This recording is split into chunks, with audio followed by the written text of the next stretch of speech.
Good, good afternoon. Appreciate your patience. We're still in work session, and so we will just welcome Dr. High with a presentation on summer school. Thank you so much.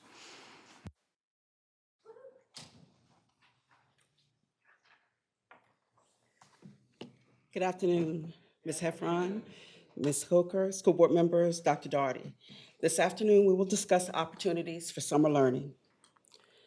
The agenda here shows you the overview of our summer programs, our program dates, school sites, and then additional ways that students will be able to access summer school this summer. So some key features for our summer school program is that it will be in a face-to-face setting. It's tuition-free to our CCPS students who are making progress but did not meet grade level expectations. Transportation will be provided from our neighborhood bus stops, and breakfast and lunch will be offered to students. At eligible schools, the meals will be free. Our summer school dates and times. You'll see our summer school starts June 24th through July 18th, Monday through Thursday. It's 15 days. And then on July 25th, our summer school graduation will be held at 6 p.m. at CTC at Hall, and that's always a great event. For CCPS Online, from June 17th through June 25th, we will be offering summer school for CCPS Online students, typically for acceleration. Our school sites, there are 19 elementary schools and 5 secondary sites, and you will see those sites on the next slide. But if you notice, our elementary have 2 tiers. There's a tier 1 from 7:30 to 11:30 a.m., and then for tier 2 from 9 to 1. And we do that just because of the number of students we have on buses. And then our secondary school will be held from 9 to 1. Here you'll see our elementary sites. Again, there are 19 sites.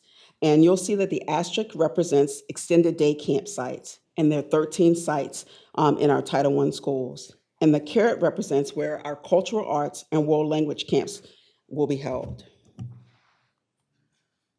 For our registration is done through Parent View, and we ask parents to register their students.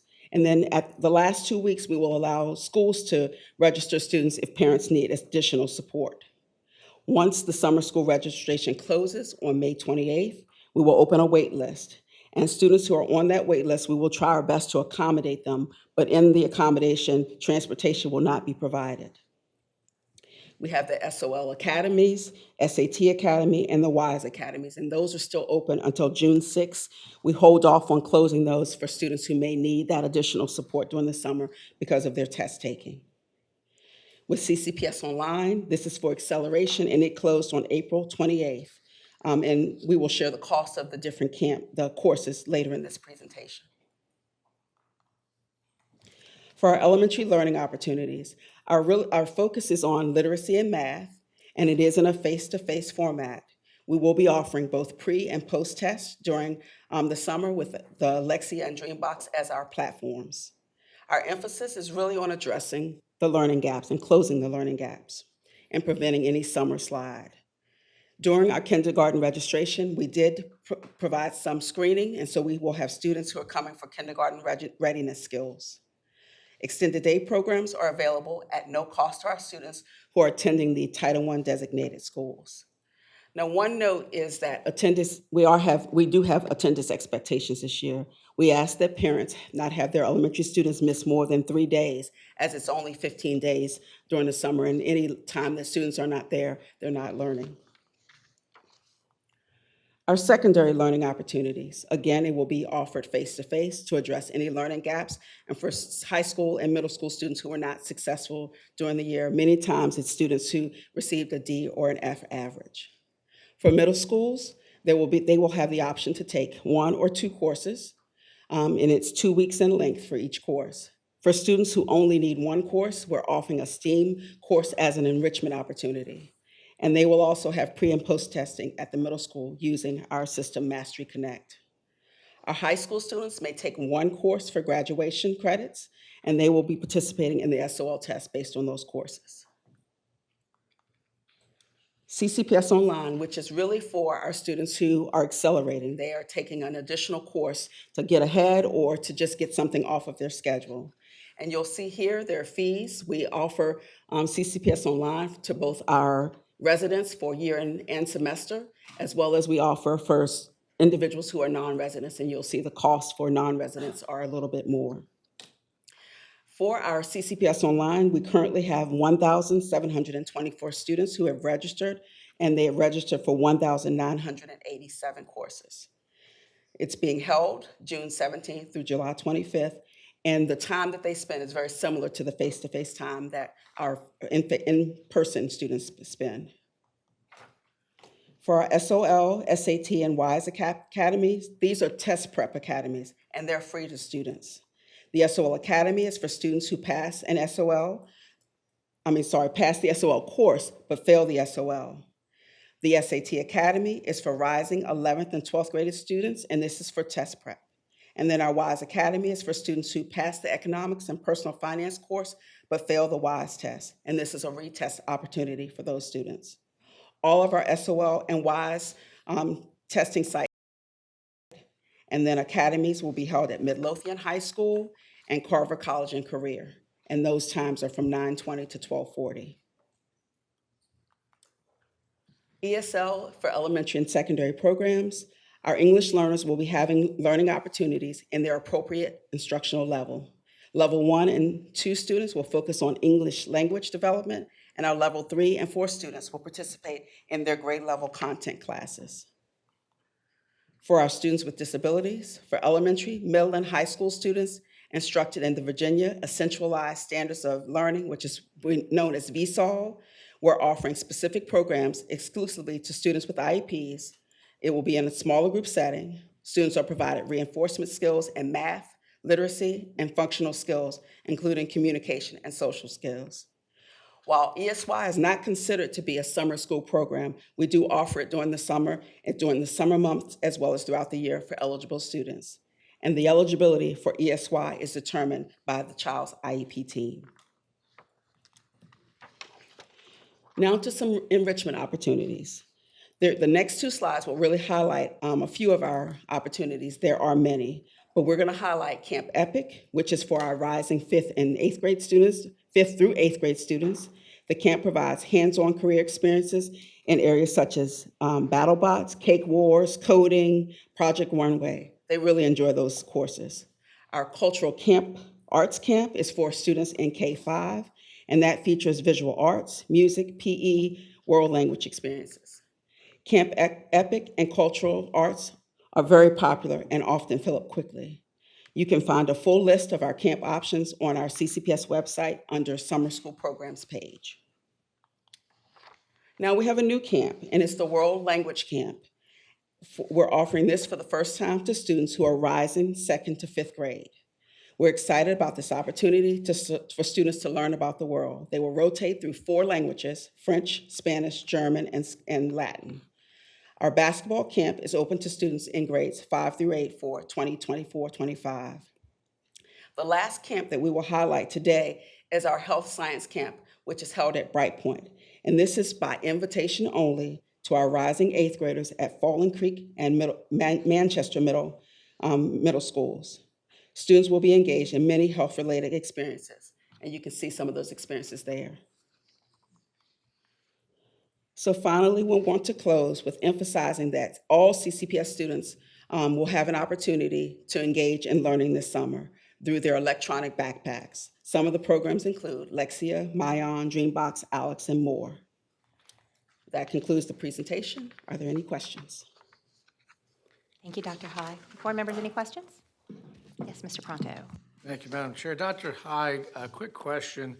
For students that are taking the accelerated courses this summer, does that seat time count for them individually when they get into, let's say, the first semester of their senior year and they have met the requirements needed for graduation? Yes. The course is seat time, and if they pass the course during the summer, then it is it's credit. They receive credit for it.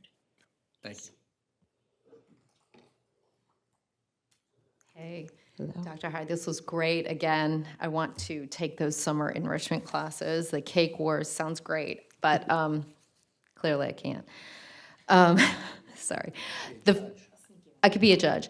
I probably missed this, but you said lunch is provided at schools where it's normally provided. Does that mean it's not other places? Yes, lunch and breakfast is provided at all schools, but for schools who are CEP schools, it will be free to those students. Perfect. Okay. Awesome. Thank you. Quick question on the WISE Academy test. Does it matter when you took personal finance and econ? Like, let's say you took that in 10th grade, but now you're rising 12th grade and you didn't pass the WISE test. Can you still retake it? Is it at any time? Yes, you Okay. can still take it. Okay, perfect. Thank you so much, Dr. Thank Hyde. you.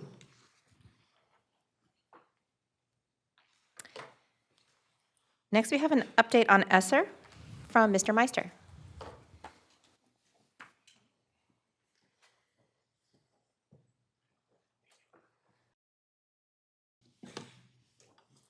Madam Chair, Madam Vice Chair, Dr. Doherty, other members of the board, thank you for the opportunity to provide you with a relatively quick update on our ESSER spending plan and plan for the remainder of the term. So as we flip into the first slide here, I want to just remind the board that we have seen several buckets of various forms of federal pandemic relief funding, quite frankly, since shortly after the pandemic started. We've really made an effort to target those buckets of funds into the areas they were needed.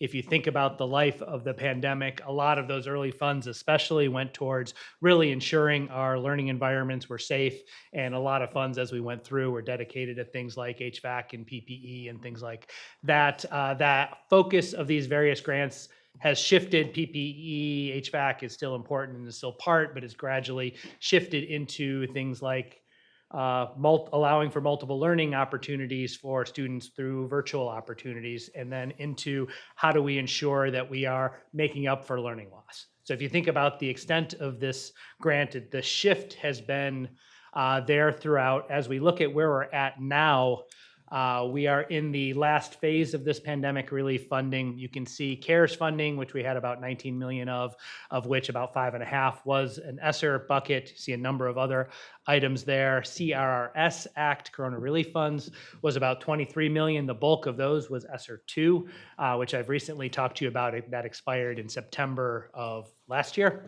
And where we're at now is primarily within this funding in this last bucket here. We refer to it as ARPA or ARPA Act, where there was a total of about 69 million. As you can see, 51 of that is ESSER 3. That's the bulk of the funds here, where we'll spend the bulk of our time, but we'll also hit on some of these other funding sources as we flip through. So as we think about those ESSER grants, I mentioned that September 30th date last year for ESSER 2. The same date, September 30th, 2024, is the key date on this slide for ESSER 3. That's when we must have all of our funds accounted for. We're well on our way to meeting that need. The other important number on this page is that 20% at the bottom, where the guidelines on the ESSER 3 funds required us to dedicate at least 20% of those funds to learning loss. We are well north of that requirement, and I'll show you that on the next page here. So I'll be nice. The federal government has not provided clear guidance on what learning loss exactly is. We use our definition, which I think is a reasonable one at that, to categorize our expenses into what would be learning loss, obvious things like tutoring, et cetera. You add it all up. We are well north. Almost 66% of our funds can be qualified as learning loss in the way we're looking at here. The remainder primarily in facilities. You remember HVAC, those type of things, and technology, Chromebooks, classroom technology make up the vast majority of the remaining funds on ESSER 3. So whatever the final guideline is from the federal government to meet that 20% threshold, we feel with dedicating 66% or so to learning loss in some form or function, we're well north of that federal requirement and pretty happy with how we were able to target our funding for this particular grant. A little bit of a word stew here, but a chance to highlight some of the exciting initiatives that we did pursue using these ESSER 3 funds. You can see tutoring up here a couple times, both in the tutoring language in terms of face-to-face, as well as online tutoring with things like Stride. You'll see bonuses for staff as part of this. You see personnel, annual substitutes, engagement specialists, mental health personnel, various staff functions are all represented here. Building improvement, I mentioned HVAC a couple times, roof replacements, PPE, after-school activities, 21st Century is one of those. Standing up that first virtual learning academy, the bulk of that funding was ultimately ESSER 3. If you don't know what Virtual Learning Academy is, that is currently what we call the Chesterfield Virtual School. We were the first one in the state to stand up that virtual academy, and that's still going strong. But that first year of funding, we were able to jumpstart that using these ESSER 3 funds as we go forward. I'm not going to talk about each and every one of these initiatives, but there are a number of them on here, and you'll see a little bit more in terms of the dollars and cents on the next several pages. So just looking at how we've generally categorized our funding here, as of March 31st, we spent 71% of our funds, or close to 36, about 14.5 yet to spend as of March 31. I'll get into that story in a little bit, but before I do, I want to talk you through a little bit of how we've categorized these funding as we've gone through. Online learning and virtual academy, as you look at that, close to $10 million. Most of that is that virtual learning academy and the setup of that a couple years back. Technology, Chromebooks, classroom technology are the bulk of the spend in that bucket. Special education, a relatively small number here, largely spent on supplies for our special ed student. One of the other items I didn't spend a lot of time on before, but there was close to $3 to $4 million of additional special ed focused pandemic relief funds that were largely spent to support those students, which is why you don't see a large number on this particular grant. Summer school, you heard Dr. High just talk about our plans for this summer. We haven't spent any money there yet. That was supplemented with ESSER 2 funding last summer. We'll supplement some of that work with ESSER 3 funding this coming summer. Instruction, $26 million here. That's clearly the largest individual bucket. Within this bucket is everything from staff stipends to tutoring, to learning support, to literacy programming, things of that nature. Student support, that's where you'll find your mental health, counseling, re-engagement specialists. Those type of supports are in that bucket. Admin, security, food service is what it is. Cost of maintaining the grant, traffic control, HR and technology positions that we talked about as part of the budget and the cliff from those items. And lastly, facilities and operations, you can see here about $4.7 million. Cleaning supplies, incentives for custodians, HVAC and roof repair among the main items here. A little bit more detail on what we spent. I won't spend as much time walking through here, but I will highlight a few items. You see the $5.7 million for that VLA, now CVS work. Literacy and other instruction materials, $7 million, $6.3 million for annual subs that we spent to date, $1.4 million for the first half of our high need stipend this year. We have another payment going out this month, so we're looking forward to that. Now, where I want to spend a little bit more time is on what's left to spend. You see $14.7 million to spend from the March 31, when this data was collected, through that September 30th deadline. I do want to make a point here ultimately that a lot of the stipends that are embedded in here are set to be paid this month. So we will burn through a fair amount of this funding with that May 31st paycheck. The rest of the funds largely look like additional staff that we are going to continue to pay through the end of the school year, naturally.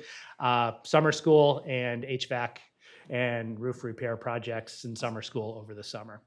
Looking at that from a slightly different lens, you can see roughly a third of that remaining spend is in that staff and stipend bucket. These are people who are working and expecting these funds, so that will be paid over the course of their period. Summer school makes up another piece of that. Construction projects, another third. The bulk of those will occur, roof repair, et cetera, over the summer. And tutoring, another 7% on tutoring, the remainder of the Stride and a little bit of in-person tutoring that's left for the rest of this year and the start of summer school. You put those four things together, that makes up close to 80% of the remaining funding for ESSER 3, and we are well on our way to spending that and feel in good shape to have this grant fully liquidated by our September 30th deadline. As we think about that deadline, I do want to remind the board, I know we're still in the middle of the budget, and I'll come back and talk to you a little bit more about where we are on that one this evening, but we spent a lot of time talking about those items that we wanted to maintain in the budget. We've been able to maintain a fair number of items that we incorporated as part of ESSER, as part of a pilot, to make sure we see if they work. What can we do? You can see things like bus driver bonuses, re-engagement specialists, various software, course facilitators, bilingual liaisons. You can read all the items on the left. Those are all the items that we no longer have to, quote, worry about because they're embedded in our base budget. They're funded going forward. We're pretty excited about that. Unfortunately, as we look at your yet to be funded list on the budget, there were still 4 items on there that were related to ESSER funding, including our various bonuses, filters, and our annual subs. And as promised, I'll come back and talk a little bit more about budget this evening. I know we just heard some positive news from the state yesterday, where both the General Assembly and the governor did sign off on the budget. Unfortunately, that doesn't mean we know exactly what that says, and we're still in the process of essentially waiting out VDOE on the calc tool to know what actually Chesterfield's impact will be, at which point we'll re-engage the board on these items as well. I mentioned there were a number of other items with the similar September 30th deadline. Most of these have that same deadline on them. Some of them are a little bit earlier, a little bit later. But you can see here the remainder of the ARPA grants here.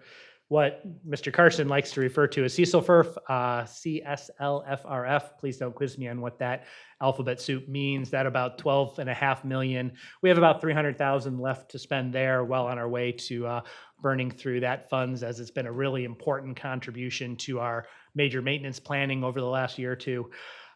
Going down the list, you can see most of the other items are spent. We did have a little bit of leftover on the Head Start grant, $247. Some invoice billing delays caused that one to not get fully spent, but $247 isn't a big deal in terms of the overall dollars here. And the last one that we're still working on is this ARP before and after grant, where as of March 31, we had about $500,000 left.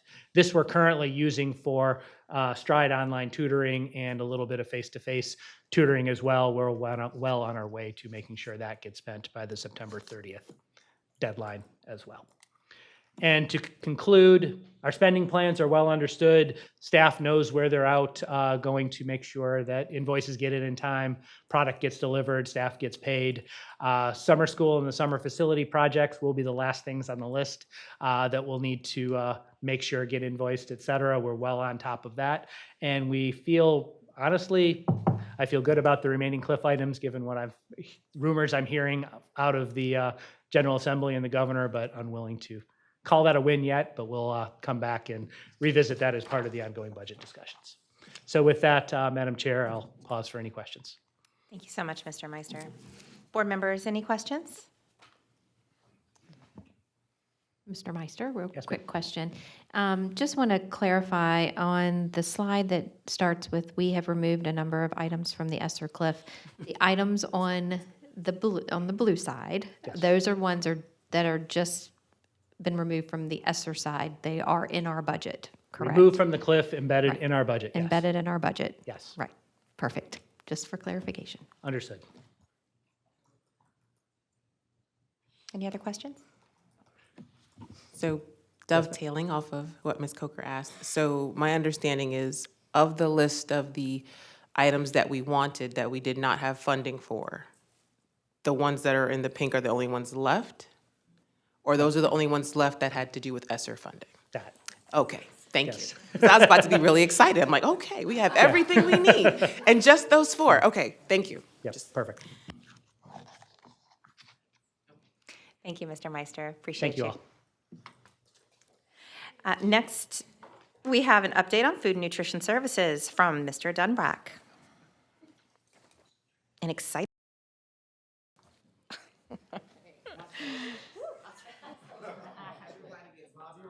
It'd be nice.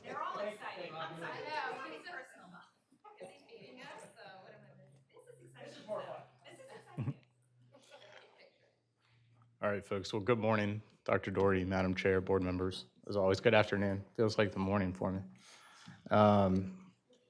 So really just going to kind of talk about a couple of things, going to give you a general program overview, talk a little bit about what we're looking at, what we're doing, how we're moving forward. We're going to talk a little bit about some exciting warehouse projects that we've had under works for several years at this point, and then talk a little bit about CEP and mini pricing moving forward. So again, just kind of a general program overview, because I know I haven't not had an opportunity to speak to everybody on the board about generalities in our program. Really, we are driven by federal programs, so we operate National School Breakfast Program, Lunch Program, CACFP, which is Child and Adult Care Feeding Programs, which is basically our after-school feeding, snacks and supper, and then SFSP, which is our Summer Food Service Program, which does allow us to feed Dr. High's summer school. This year, we are on pace to serve about 8.7 million meals, so about 200,000 more than we served last year. We were at 8.5 last year. So that's excellent. Largest restaurant in Chesterfield County by far, as Dr. D has said many times, which I always appreciate. Currently, looking at the end of this year, an overall free and reduced percentage for Chesterfield at 39% total. Currently, we have 425 hardworking staff members in the program. And for the most part, outside of some ESSER assistance that we've gotten from Mr. Meister in the past, we are a self-funded program. So we do not ask Mr. Meister or Dr. D currently to fund our program and allow that to be spent on things that it should, the students. So a little bit on some of the things that we're trying to do as we move forward. Culinary expansion and farm to school is something that we're very passionate about as a team, and something that I think we need to continue to emphasize and grow on as a department and program. Really trying to adjust our menus to reflect some of the updated federal guidelines that are coming out, which I think you guys might have seen recently. Quite frankly, they are not as bad as we originally anticipated. We were expecting much stricter sodium requirements, much stricter sugar reductions, a complete loss of things like chocolate milk, which we are now being told should not happen, which would be amazing. 7-to-1 chocolate milk to white milk, in case anybody's interested, district-wide. So definitely something that we are excited about. We do have a registered dietitian on staff that does vet every single menu item that we bring in to make sure that we are nutritionally compliant. And we obviously have to go through federal audits fairly frequently to make sure that we are compliant. Part of that is expanding on culinary trends and kind of trying to introduce new cuisine to the students. We are trying very hard to get out of what I call the IQF, individually quick frozen, individually wrapped market, and get into cooking food, which is something that, quite frankly, we should have been doing all along, and something that we need to return to. Now that is going to obviously come in stages. We're not going to be able to immediately roll out, large catering events, but these are things that we are continuing to focus on as a program. Part of that is looking at our kitchens and figuring out what we need to do to update them from an equipment standpoint, from a flow standpoint, to make sure that we are able to grow. Right now, we only have really 2 pieces of equipment in the majority of our kitchens, an oven and a steamer. We are one of the few districts that has no type of live heat cooking. That is something that we are looking to change, but again, that is going to be a process as we get into things. So again, looking at trying to grow overall, and part of that is really going to be focusing on the items that we're serving. Farm to school and local food is something that I'm going to talk a little bit about at our warehouse section, but again, something that we are prioritizing. We do have last year and this year, we do have a food service set up at the Chesterfield Farmers Market. So starting in June, we will be handing out food at the farmers market. Part of what we do there is highlight a different farmer every week, buy produce from them, and that's what we serve at that week's farmers market.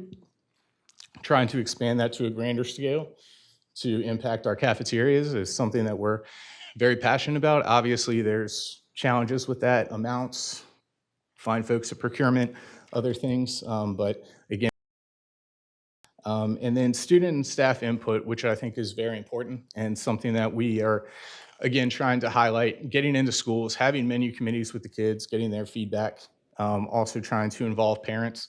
Hopefully, beginning into next year, we're going to have some larger scale tasting events in communities that parents can also attend, so they can hopefully have a little bit of feedback on what their students are eating, and also hopefully get to taste some of the items that their students are eating in the cafeterias.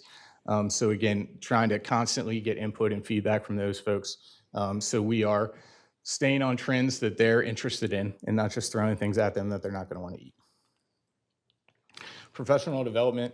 One of the things that I'm most proud of this year, which I'm actually going to highlight at our meeting later this evening. In the past, one of our biggest issues has been retention within our department. I feel like in my 5 years on the department, we've probably turned over a fair amount, 75% of our field staff. We have folks that have been here for 40 and 50 years, but we also have a lot of folks that come for 3 days and say, this is a tough job and I can't do it anymore, and they leave. So one of the things that we are highlighting now that we have helped with the help of Mr. Meister, Dr. Huff, Dr. Doherty, getting folks a little bit more dollars, getting them a little bit more content in their positions out in the field.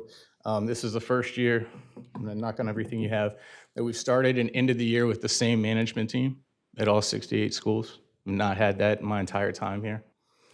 So I've not had to spend a lot of time saying, hey, this is how you fill out a production record. This is how you do this. We're able to now get into professional development and work on things like culinary classes, management training, people training, which I think is really important for our folks. They're great at food service. That's their bread and butter. That's what they've always done. Leading a staff is sometimes difficult for them, and giving them the resources that they need to do that we feel is very important.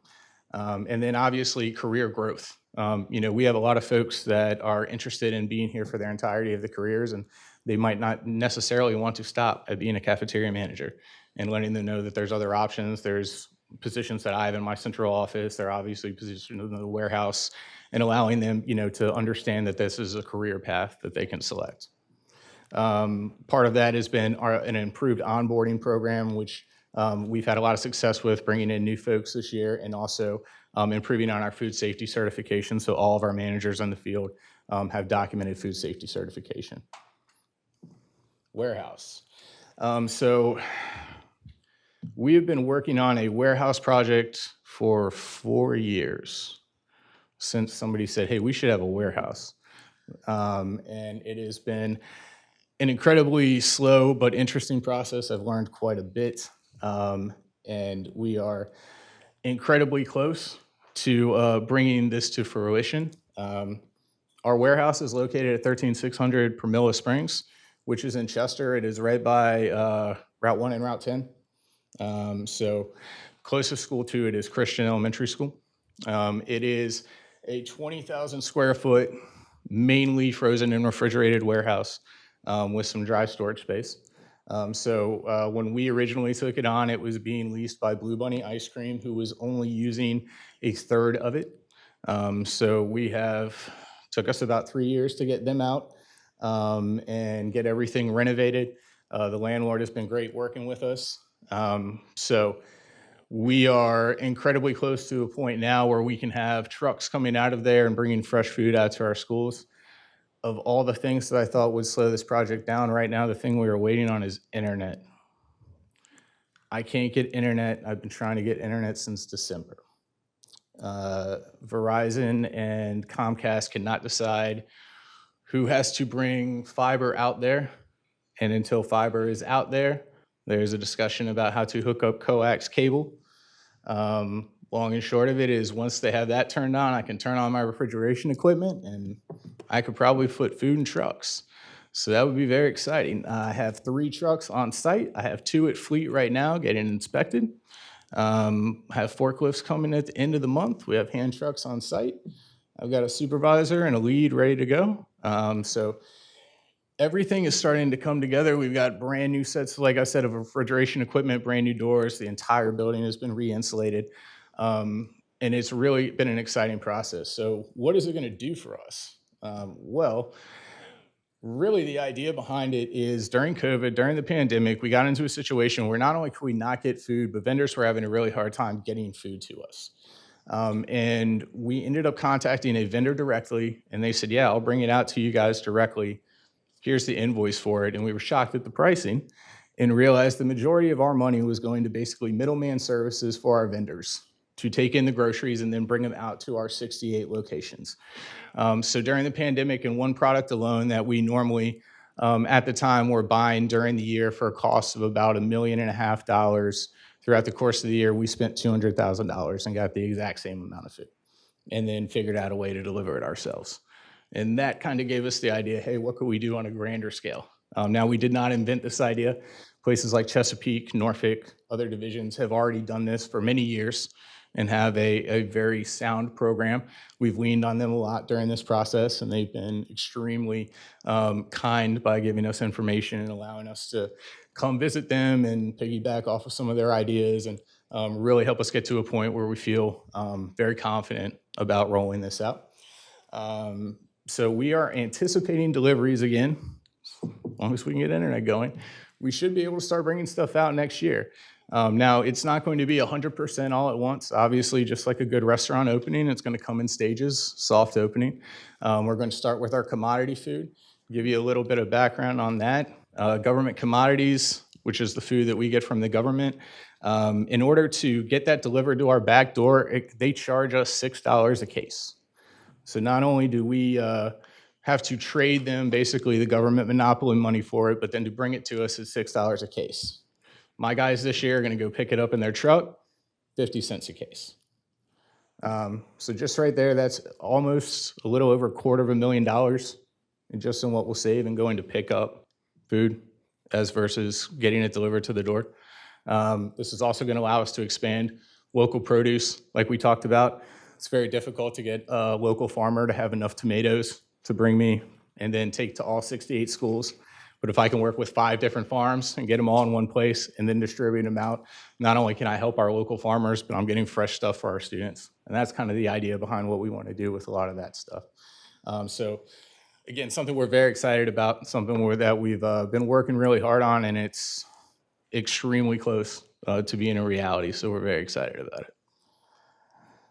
Community eligibility provision, which I think some of you are aware of. Obviously, this is a program federally that allows for everybody within a school to eat a free breakfast and lunch, and it's based on their identified student percentage, which is the percentage that we receive from the government of students that are on programs such as SNAP, TANF, McKinney, Vento, et cetera.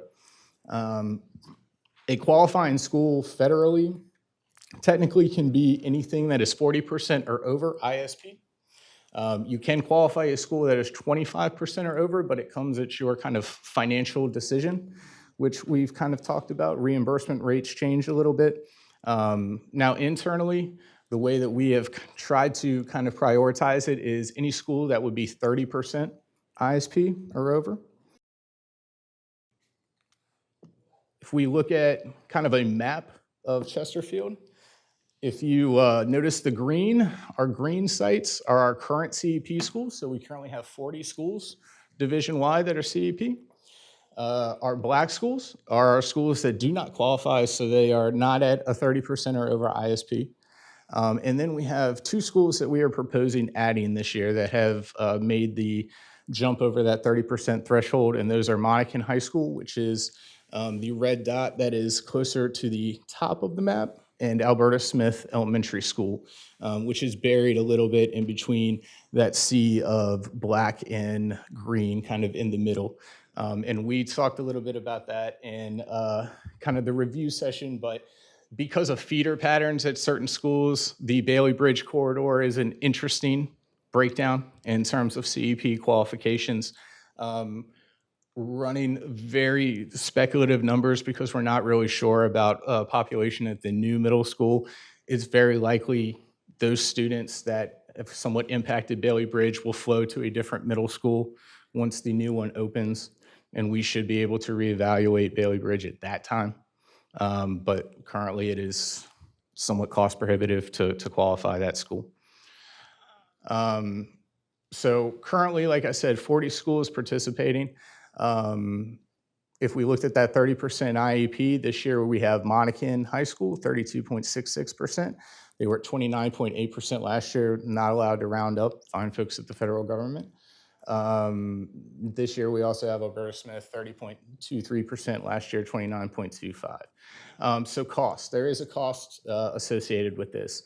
Not to bore you with too much math, but basically the multiplier that they give us is a lovely number, 1.6, and that is the ISP percentage times 1.6 is the amount of students that we are able to reimburse at a free percentage. So the more that we dilute that ISP by adding schools with lower percentages without them increasing the multiplier, obviously the financial impact can, sometimes be difficult, which is why we talk about kind of a Bailey Bridge and schools at 25% being financially almost impossible for us to absorb. Based on that math, Monacan High School would basically cost us about $35,000, and then Alberta Smith would be about $15,000. Now, in order to cover that, because we do think it's important to qualify as many schools as we can, we plan to cover that with efficiencies in our program that we're working on. So one of the things that I had mentioned in our meeting was we have a ton of items that we have been individually wrapping in plastic bags for years. It would shock most people that we spend almost $300,000 a year in individual plastic bags. This is one of the things that we need to get away from. When we're buying fresh local food, it is a shame to put that in a bag. We are trying to get back to our fresh fruit and vegetable bars at our middle and high schools, where we're basically putting out an array that students can self-serve themselves. And things like that, while technically looks like more food out, it's actually a cost savings because we're not individually wrapping things and adding the labor and also the equipment that it takes to do things like that. So there are a lot of efficiencies, again, embedded with our program that we are now able to kind of try to do away with, because I think that as we get more into professional development and getting a trained staff and a consistent staff, we're able to, again, focus on streamlining some of these practices. If we were to add Monacan and Alberta Smith next year, 60% of the students within the county would qualify for a free breakfast and lunch every day, which is a pretty great number. So meal pricing, really meal pricing is dictated by the government, the paid lunch equity tool. The USDA, the weighted average price is based on adjusting the 2023-24 price requirement by a 2% rate increase, plus the consumer price index, which is 8.27%. Based on that proposal and that information, we're looking at right around a 25 cent per meal raise. So breakfast, $2.25, elementary school lunch, $3.25, and then the middle and the high school lunch, $3.50. And I'm happy to answer any questions you guys have. Thank you, Mr. Dunbach. Board members, do you have any questions? Oh, I know I do. Okay, good. At the start of your presentation, you spoke about tweaking the menus a little bit. And I've heard from some student interest groups, some requests for more inclusive menus, more variety for vegan menus, gluten-free, and for students with religious dietary needs. Are we able to accommodate that, or So any work? we do to a fair amount. So gluten-free is actually a dietary menu. We do gluten-free menus, but they need to work directly with our dietitian in terms of we have to have that fully documented to be federally compliant. Technically, I cannot buy one-off food for those students because none of that is technically compliant. So my RD basically buys all of that one-off, directly supplies that to a school, and we do all of those menus. In terms of vegan, vegetarian, we do try very hard to have as many of those items. A lot of that has to do with, quite frankly, cost at this point, and then quality. A lot of the vegan options that we have taste tested did not go over as well as we had hoped.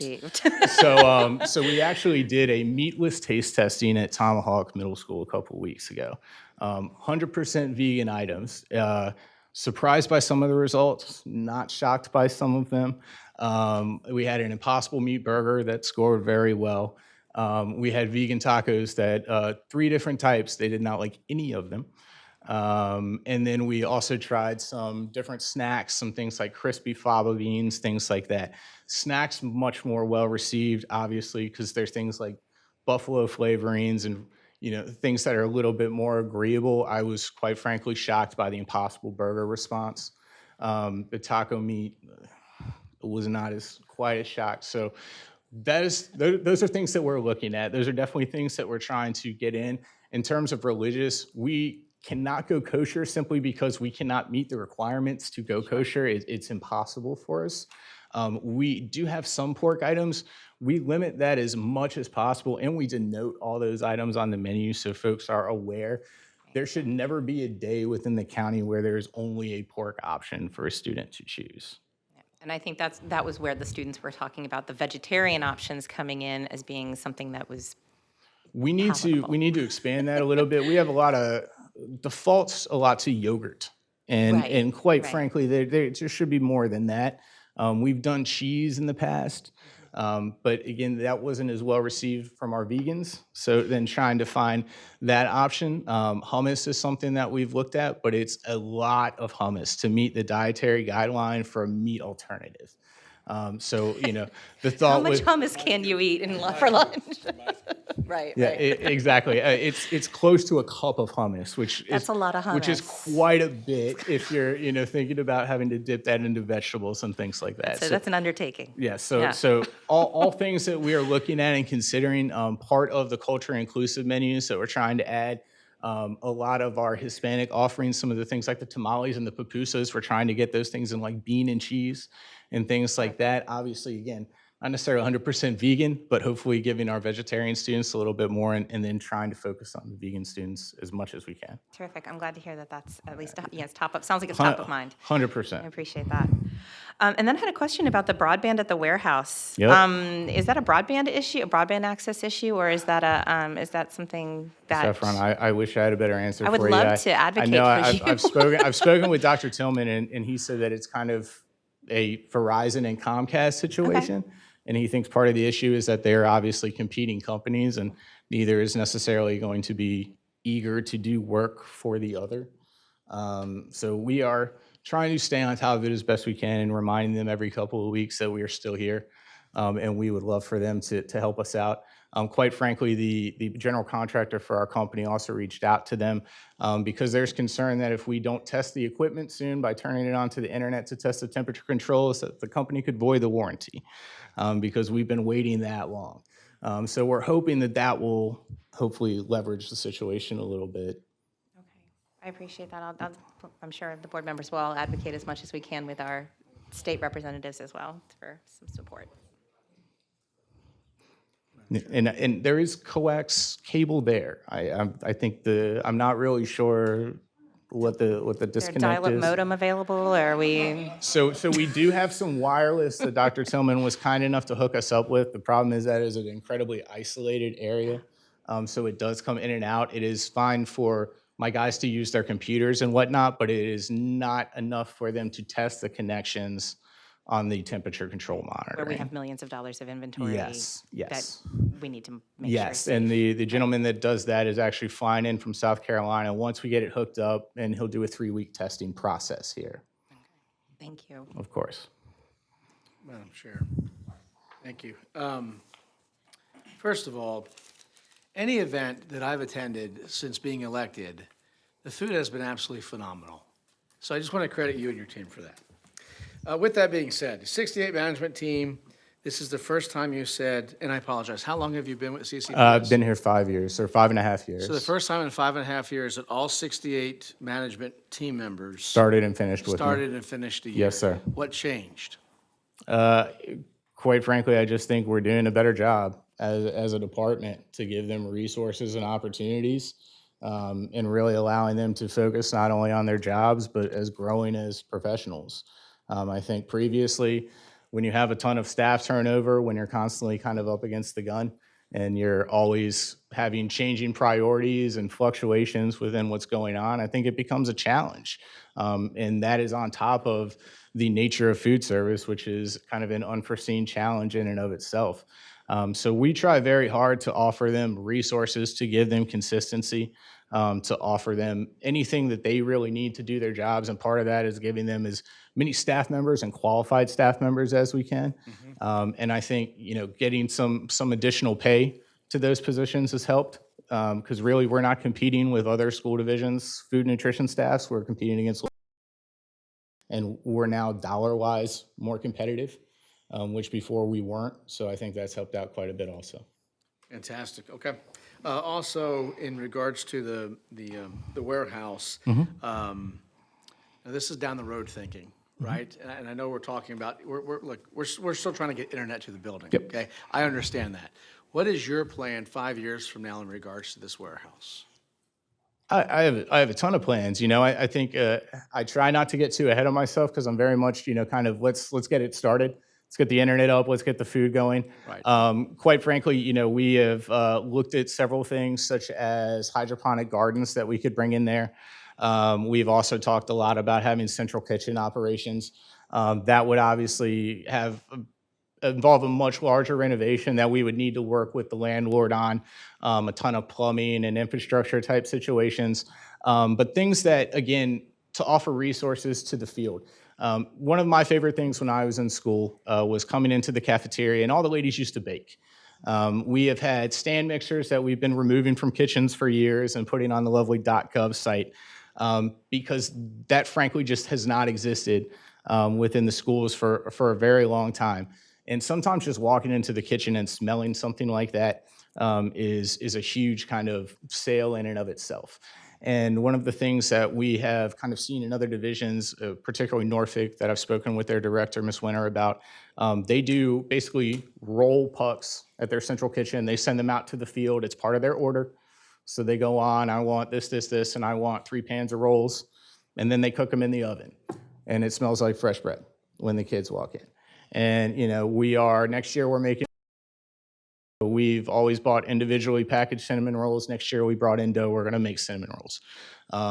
When my chef tested them in the kitchen, it smelled like cinnamon throughout the whole office. So things like that, obviously, if we can do it on a grander scale, individually wrapped salads, individually wrapped sandwiches, taking that off of the field so they can focus on doing their entrees and they don't have to worry about what's in the cooler. Not only is going to have a better, obviously product for the students, but it's also going to take something off of their plate. So we've got a lot of, ideas. Again, I think my first goal is to make sure that we have an efficient logistics operation. Correct. And, then we will kind of once we master that, then we can talk about kind of the other things. I think a hydroponic garden is where we'd like to start. We had an opportunity to go to Scott's Addition and visit Babylon Micro Farms, and they would love to partner with us in the future to set up hydroponic gardens where we could do microgreens and things like that, that when we talk about doing central type salads, they could include locally grown microgreens. So again, trying to think outside the box. Yeah. Very good. Thank you. Of course. Madam Chair? So 2 things. One, I did get an email. We talked about it briefly, but just for the sake of everyone who's watching and listening today, if a child goes through the line and doesn't necessarily get a hot meal, like what is supposed to happen so parents understand how that could happen and how we can avoid that? Yeah, we should always have food, first kid to the last kid. I will tell you that has been a challenge, not just here, but in my 15 years in school nutrition.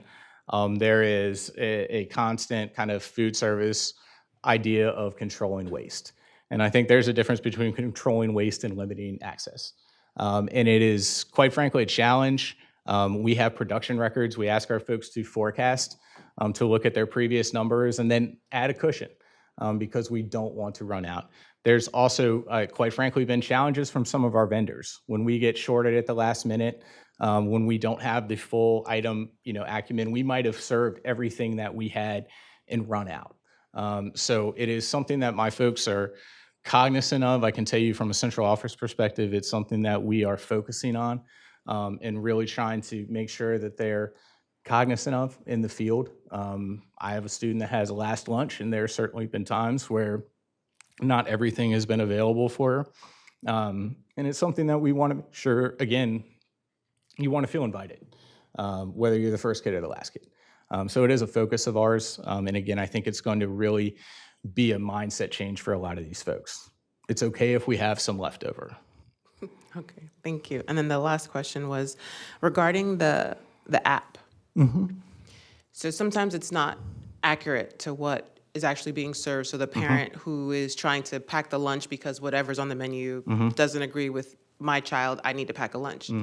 Are we going to be, once you get internet, right? So you can update the system properly to show what's going on at each school? So it's a third-party app. Of course. We do not have an internal app. And part of the issue is that a lot of those menu decisions sometimes are kind of school-based. Again, if something didn't show up on the truck, if anything happened, they'll call our registered dietitian and say, hey, I have to make a menu substitution.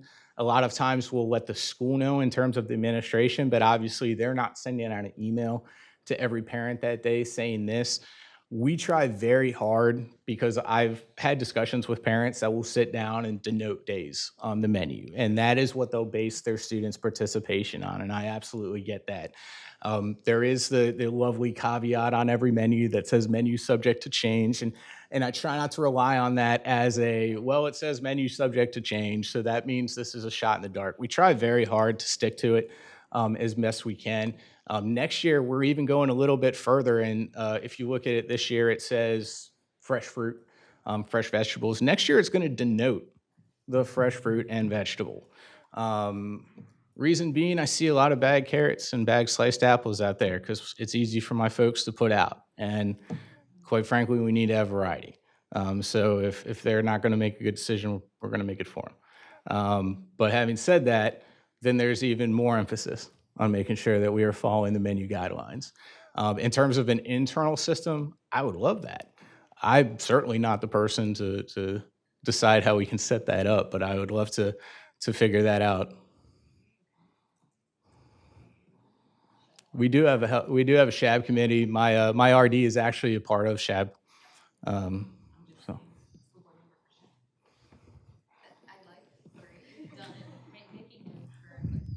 Sorry, and then my last one is I love the idea of getting student feedback on the menu, but we can't let them say they want chicken nuggets every day, okay? No. Okay, thanks. Just what I'm saying. Because Student feedback in terms of, hey, do you guys like this? Okay, good. Not, hey, what do you guys want? I will tell you, my very first year here, I did do a couple tastings where I went into them with that in mind, asking the students to feedback, and I did them countywide. And not only did I get interesting responses, it was 100% school-based. So I went to Old 100 and they wanted starfruit and mango and sushi. And I went to Falling Creek Middle and they wanted chili dogs and other things.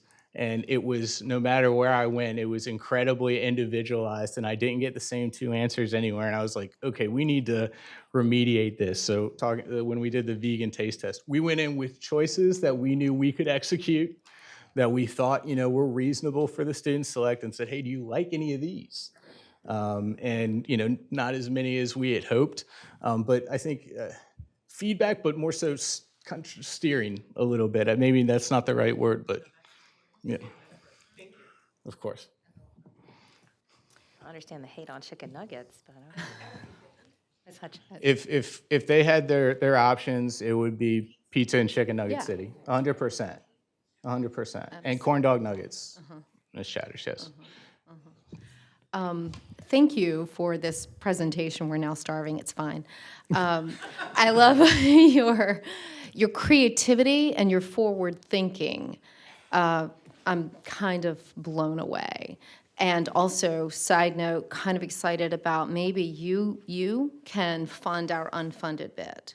Yeah, I wish. I mean, that's what I'm hearing. We're not that good. Maybe. Quite frankly, our goal is to keep the lights on and make sure that we don't have to cut into something else. Yeah, it's impressive. Yeah. I remember when they began to pull back on cooking.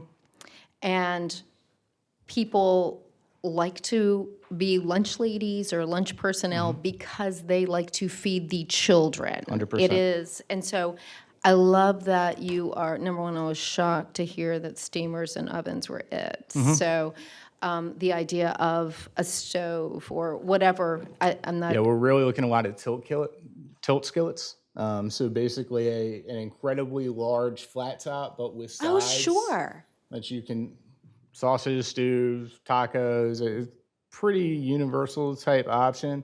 Hoping to get some in new schools as schools are being built and kind of use that as a testing ground. Again, forward thinking, when decisions were made to only use ovens and steamers in the past, part of that decision came with getting rid of Ansel fire suppression systems in our schools. So that is now having to be added to the new schools. And if I add those equipment at our old schools, we have to reinstall fire suppression. So something else that we're trying to kind of look at. Yeah. All right, well, thank you. That's exciting. Real quick, just want to say thank you for the presentation and of course being here when the warehouse was first being discussed. It's been a long time. It's been a long time. Yes, Glad ma'am. to see we're close. Yes, ma'am. Also echo what Dot said, help to advocate and see what we can do with getting the internet there. And like to see a ribbon cutting when the warehouse it becomes operational. That would be awesome. After internet, we're going to figure out landscaping. Okay. Because that's our next thing. We found out the landlord doesn't do landscaping. I went out the other day. Thomas Dale has a landscaping. Yeah, I went out. No, I went out the other day, and it was funny. My two guys brought their weed eaters from home, and they were walking around the lot cleaning it up. So I got some really dedicated folks. I'm very fortunate. Awesome. Thank you. Thanks so much, Mr. Thank you. Denbrock. Next, we have a presentation on math pathways from Ms. Staines.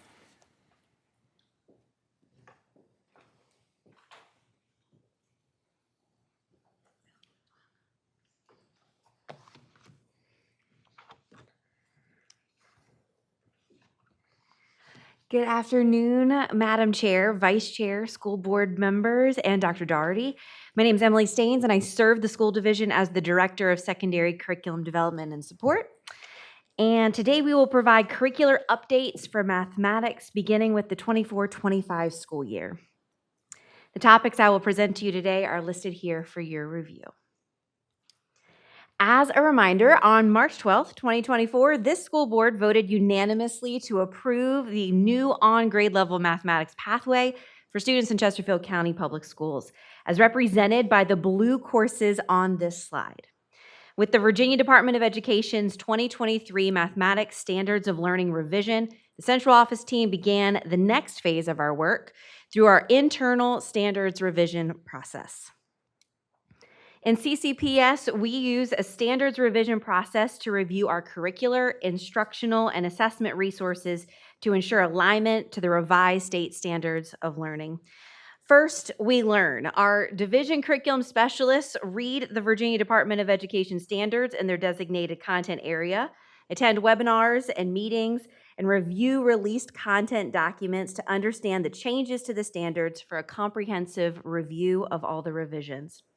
After we learn, we compare these changes to our current models and our instructional practices in a content area with teacher leaders to determine how the impact of adding, deleting, and moving standards in the revision process requires the curriculum, instruction, and assessment accordingly to support students.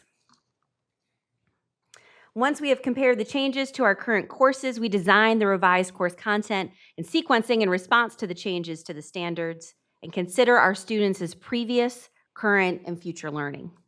Once a course's sequence and content is finalized, the final step is to review which standards of learning assessment is associated with the course as appropriate. Teams of teachers are led by the curriculum specialist to create instructional and assessment procedures and resources that are available in Canvas and aligned to our sequencing so that teachers have these available for their planning processes and implementation. And then once we design the course content, teachers instruct, scaffold, differentiate, and support the learning needs of students in their care. Throughout the year, curriculum specialists reflect upon and review the scope and sequence of our course sequencing to make adjustments as needed for the following school year. Again, this is done in collaboration with our teachers to provide the best possible learning experiences for our students through dynamic instructional resources to support them. Under Virginia's administrative code, students in kindergarten through grade 8 are expected to take the Associated Virginia Assessment Program tests following instruction in the content as required by the Virginia Board of Education. If students in K-8 experience an accelerated curriculum, including courses with compacted curriculum or again, accelerated curriculum, students sit for the assessment of the highest grade level in which all grade level standards have been taught. CCPS designates the appropriate standards of learning assessment based on the curricular revisions and decisions made to align to the newest standards of learning. As I mentioned earlier, the Virginia Department of Education adopted the 2023 Mathematics Standards of Learning for full implementation during the 24-25 school year. This slide is an example of how the revisions to the math standards of learning have, quote, raised academic expectations for students and schools. To highlight the shift in grade level revisions to the 2023 math standards, this chart quantifies a few of the many robust updates. There are several important shifts that have occurred as part of the 2023 revision. First, the essential knowledge and skills are embedded directly into the standards.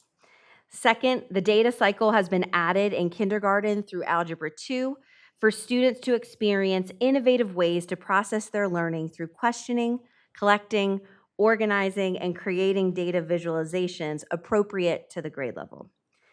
Third, the math process goals have been embedded into the standards. The math process goals are skills involving problem solving, connections, communication, representation, and reasoning. In the first column, you see the approximate number of standards and substandards for each grade level for the 2023 math revisions. In the final column, you see that grade 4 has 18 new standards and or substandards that are part of the 97 standards and knowledge and skills in the grade level. New content or content expectations could include standards that did not appear in 2016, standards that were moved from another grade level, or skills that would be considered a new expectation for this course. As a result of the shifts and notable revisions, CCPS has updated our curriculum, instruction, and assessment sequencing to align with these updates. We're going to see 3 examples of this in action. So what you see on your screen right now is an example from grade 5 math regarding an increase in rigor. Notice the shift in the verbs from the 2016 to the 2023 version for 5th grade computation and estimation. The 2016 standard asked students to create and solve, while the 2023 standard asks students to estimate, represent, solve, and justify solutions. This is one example of how the expectations of rigor have increased with the inclusion of the process goals directly in the standard. This slide shows an example of how the 2023 version of math standards have raised content expectations across grade levels as well. For example, in grade 6 math, you see that in 2016, students were asked to multiply and divide fractions and mixed numbers. In 2023, students are expected to not only use operations with fractions and mixed numbers, but they must also understand the effect of multiplying or dividing by one of these numbers and how it changes the original one. To, quote, investigate and explain the effects of this potentially without actual examples given is likely to be a complicated and abstract concept for our students. And finally, this slide shows 2 examples of how standards have been moved across grade levels in the 2023 revisions. For example, the standard on the left side of the screen has been moved from grade 6 to grade 7. Students are first introduced to this concept in grade 5 and engage with the standard again in grade 7. The rigor has also increased because students will use the order of operations with integers without the use of a calculator.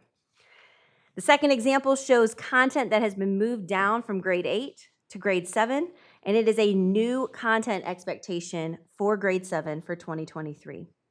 The increases in rigor, content expectations, and grade level expectations are all considered as part of sequencing course content. As we've already discussed, students take the assessment aligned to the content that they have finished. Based on the 2023 Math Standards revision, some of our courses will continue to take the same assessment as previous years.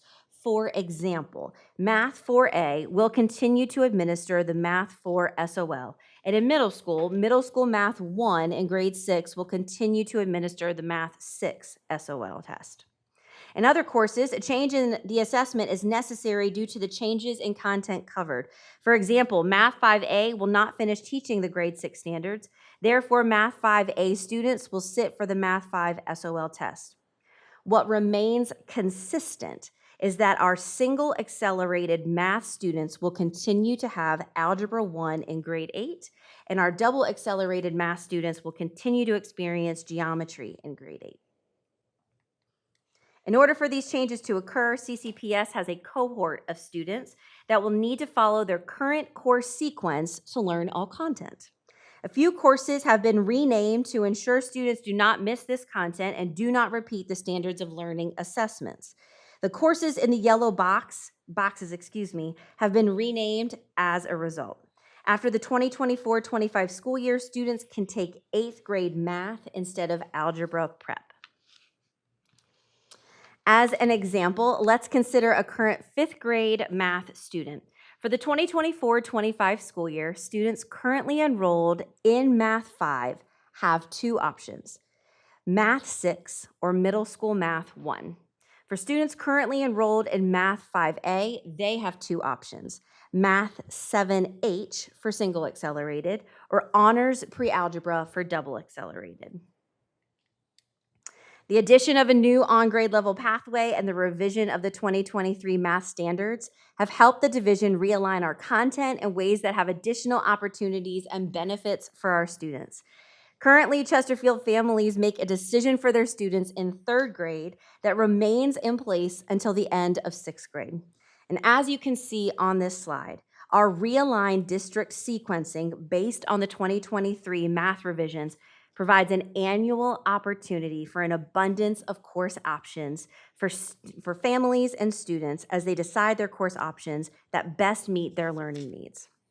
On behalf of our K-12 mathematics team, Dr. Monique Booth and Dr. Sharon Pope, I want to thank you for the opportunity to present these curricular updates to the board.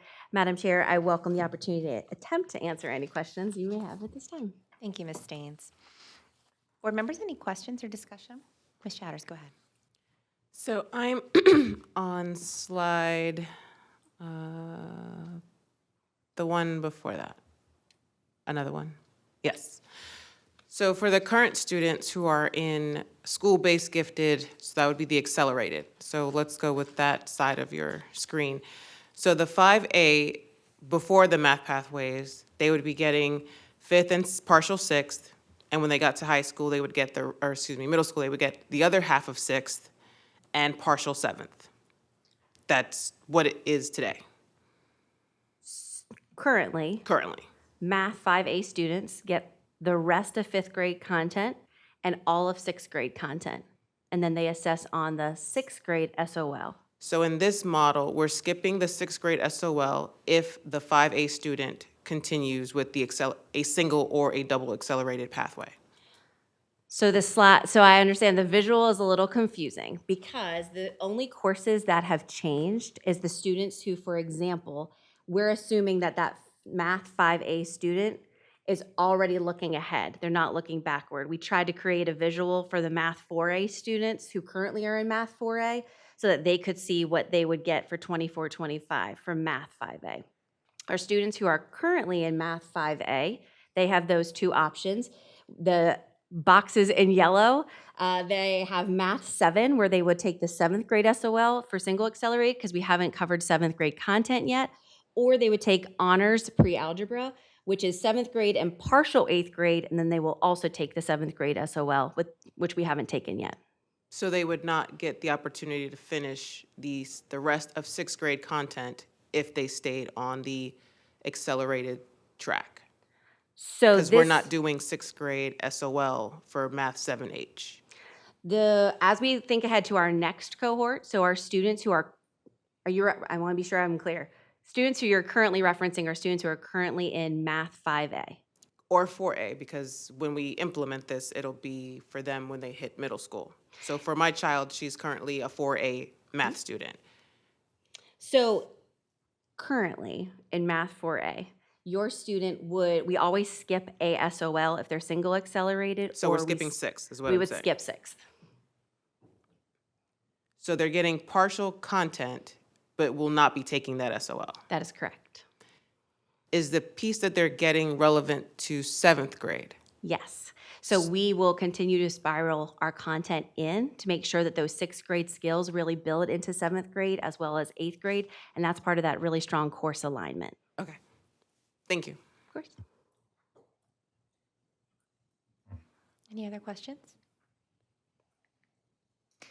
Thank you so much for this. It's a very exciting time for math. Yes, it is. Thought no one would ever say that, but it is. Yes, I've it had a lot is. of questions from the community, and it's great to have this, because I think there is some misunderstanding out there about our rigor and what we expect of our students. And I'm glad to be able to talk with people and tell them that we're really doing a lot to meet our students where they are, but also to push them. Readily agreed. Thank you all so much. Thank you. Next, we have a presentation on the 2025-26 draft school calendar from Dr. Pope.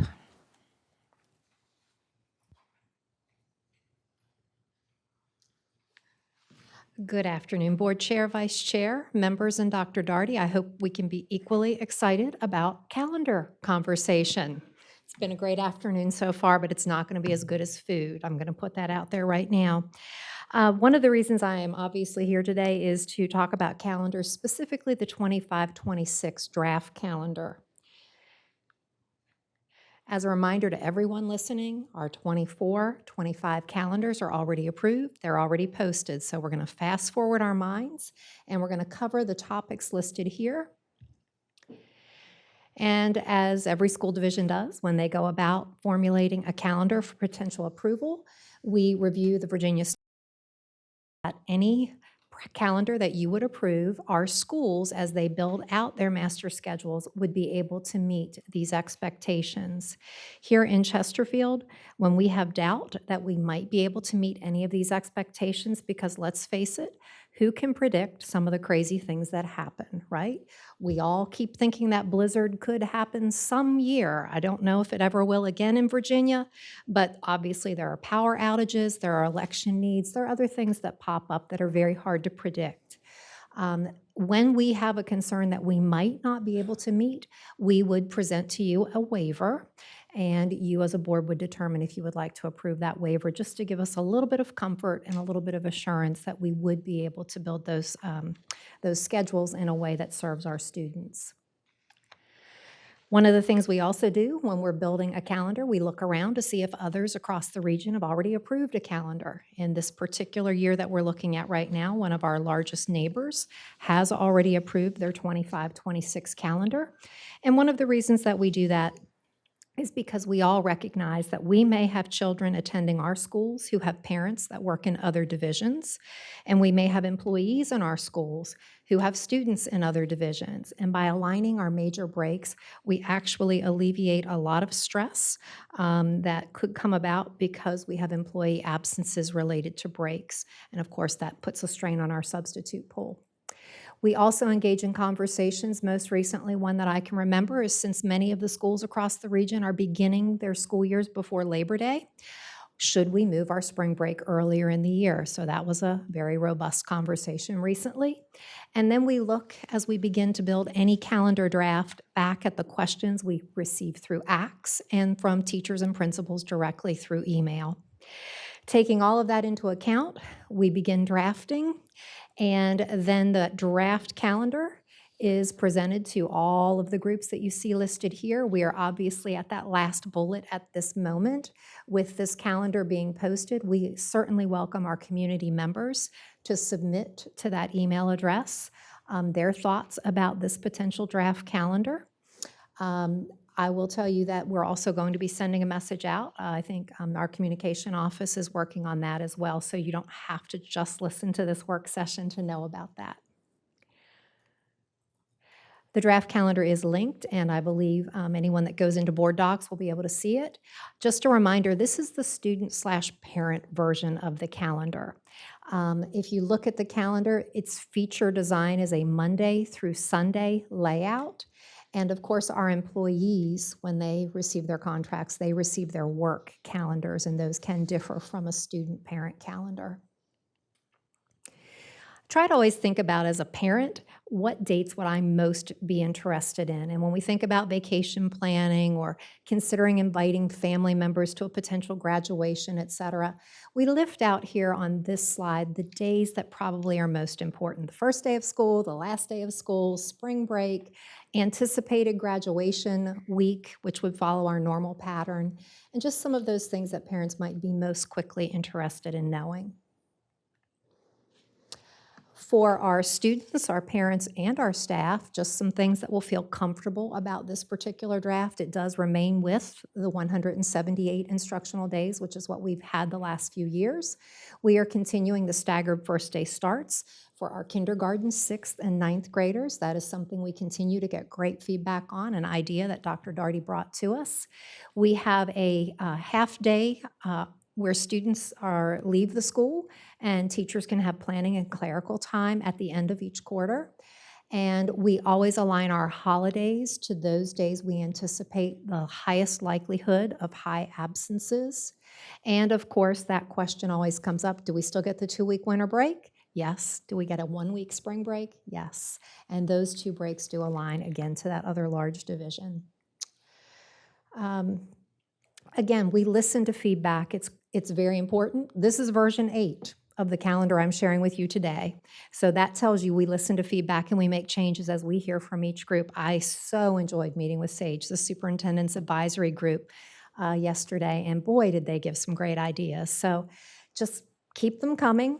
One of the things that I believe we've looked at and exhausted as something that we don't have a warm reception to here in Chesterfield is that we really are not interested in adding days or minutes to the day. The confines of a calendar as it has been before when you look at those lengths of school day and school minutes. One of the ideas that we are still entertaining but really isn't pertinent to the approval process, it's something we could determine down the road, would be the consideration of moving from looking at the natural calendar and how the dates fall, odd and even. In this particular calendar, that gives 9 instances of classes meeting back to back. For example, Friday, January 30th is an even day, and then you get to Monday, February 2nd, that's an even day. Teachers don't like that. They just don't like it at all. They like to keep their classes very much in that back and forth toggle, switch.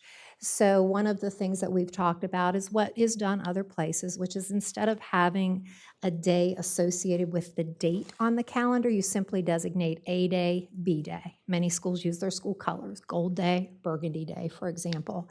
And that means if it's Tuesday, I'm in school and it's B day, and that blizzard finally comes, and 3 weeks later, we get the call from Sean Smith to come back to school, I just simply come back and I pick up with the opposite courses from whenever the last time was that I was in school.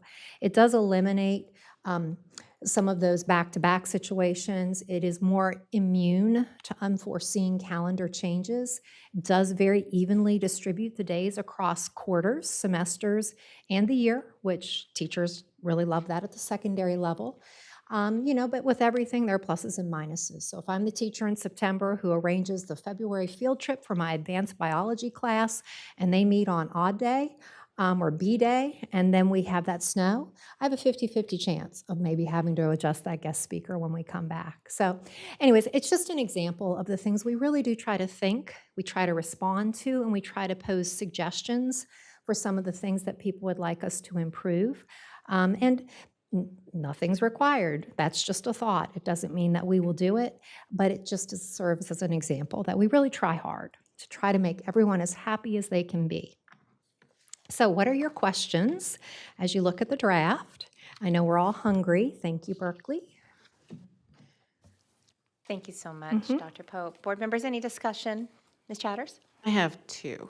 So one of the things that was brought to my attention is there any way possible to get away from Memorial Day weekend for graduation week? Is that,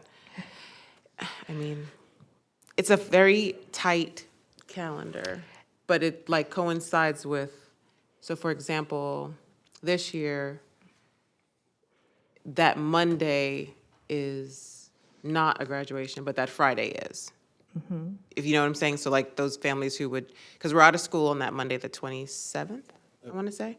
And then Meadowbrook and Byrd are on the 24th, right? So those two schools and their families, if you were going to go somewhere for Memorial Day weekend, then you really can't because you got graduation. So one of the questions was, is there a way to get away from that weekend so that people can still do what they would have normally been doing for Memorial Day weekend? Just, we've looked at that before. Okay. And so I want you to think about, you do not want to go earlier, because if you go a week earlier, you're in AP testing. And a lot of people will be doing the AP testing and not walking across the stage. If you go the week later, you still have the Memorial Day weekend. So that means you would push it into the first full week of June on most calendars. Because remember, it's the last Monday of the month. So the best option was to try, like this year, we don't have a night graduation on Friday. No. So You can get out of town after you that. can get out of town right after that. But we looked at the week before. Impossible, just because of AP testing and some dual enrollment courses. And then when you think about the following week, your Monday starts the Memorial Day weekend. Well, it ends it, actually, Well, right? So one of the- I don't see people coming back on that Well, we have Monday. school that week, right? Granted, it's probably, let's watch a movie for the other grade levels. It's like, let's watch a movie and let's wrap up. But if there was a way to do like Tuesday or Wednesday, it was just a thought to avoid that weekend for the schools that go last. That would be a great project for the new superintendent down the road. Look at you. The next question I Well, and I had. will add that we do note that graduation is not noted on the calendar specifically because we don't have facilities locked in, and, you know, Right. there are variables there. Right, right, but right. If we it's get in there certainly worth a first. mention at this point, not. Right, too not for much this year, later. but for like 2 years down the road, if we could, right, forecasting. And the other question was about, Yeah. we had a presentation earlier on about middle school seat time. And that was where the angst was. Did we come up with a solution on how we were going to rectify the middle school seat time for the core four? I've actually summarized the professional development that we conducted with our middle school principal and one other from the school. Dr. Wasnock was there, did a great job leading that. Peyton Anderson was involved from a professional development lens. And, you know, we looked at every possible scenario, and I summarized what our findings were, and we even threw it into AI just to see, like, is something else out there able to come up with a solution? And at this point, with the implication on some cost and staffing, without adding days or minutes, it's not really desirable to do anything other than what we have been doing previously, which is to present to our board a waiver for those middle school courses where we may come up out with some hours short of that 140.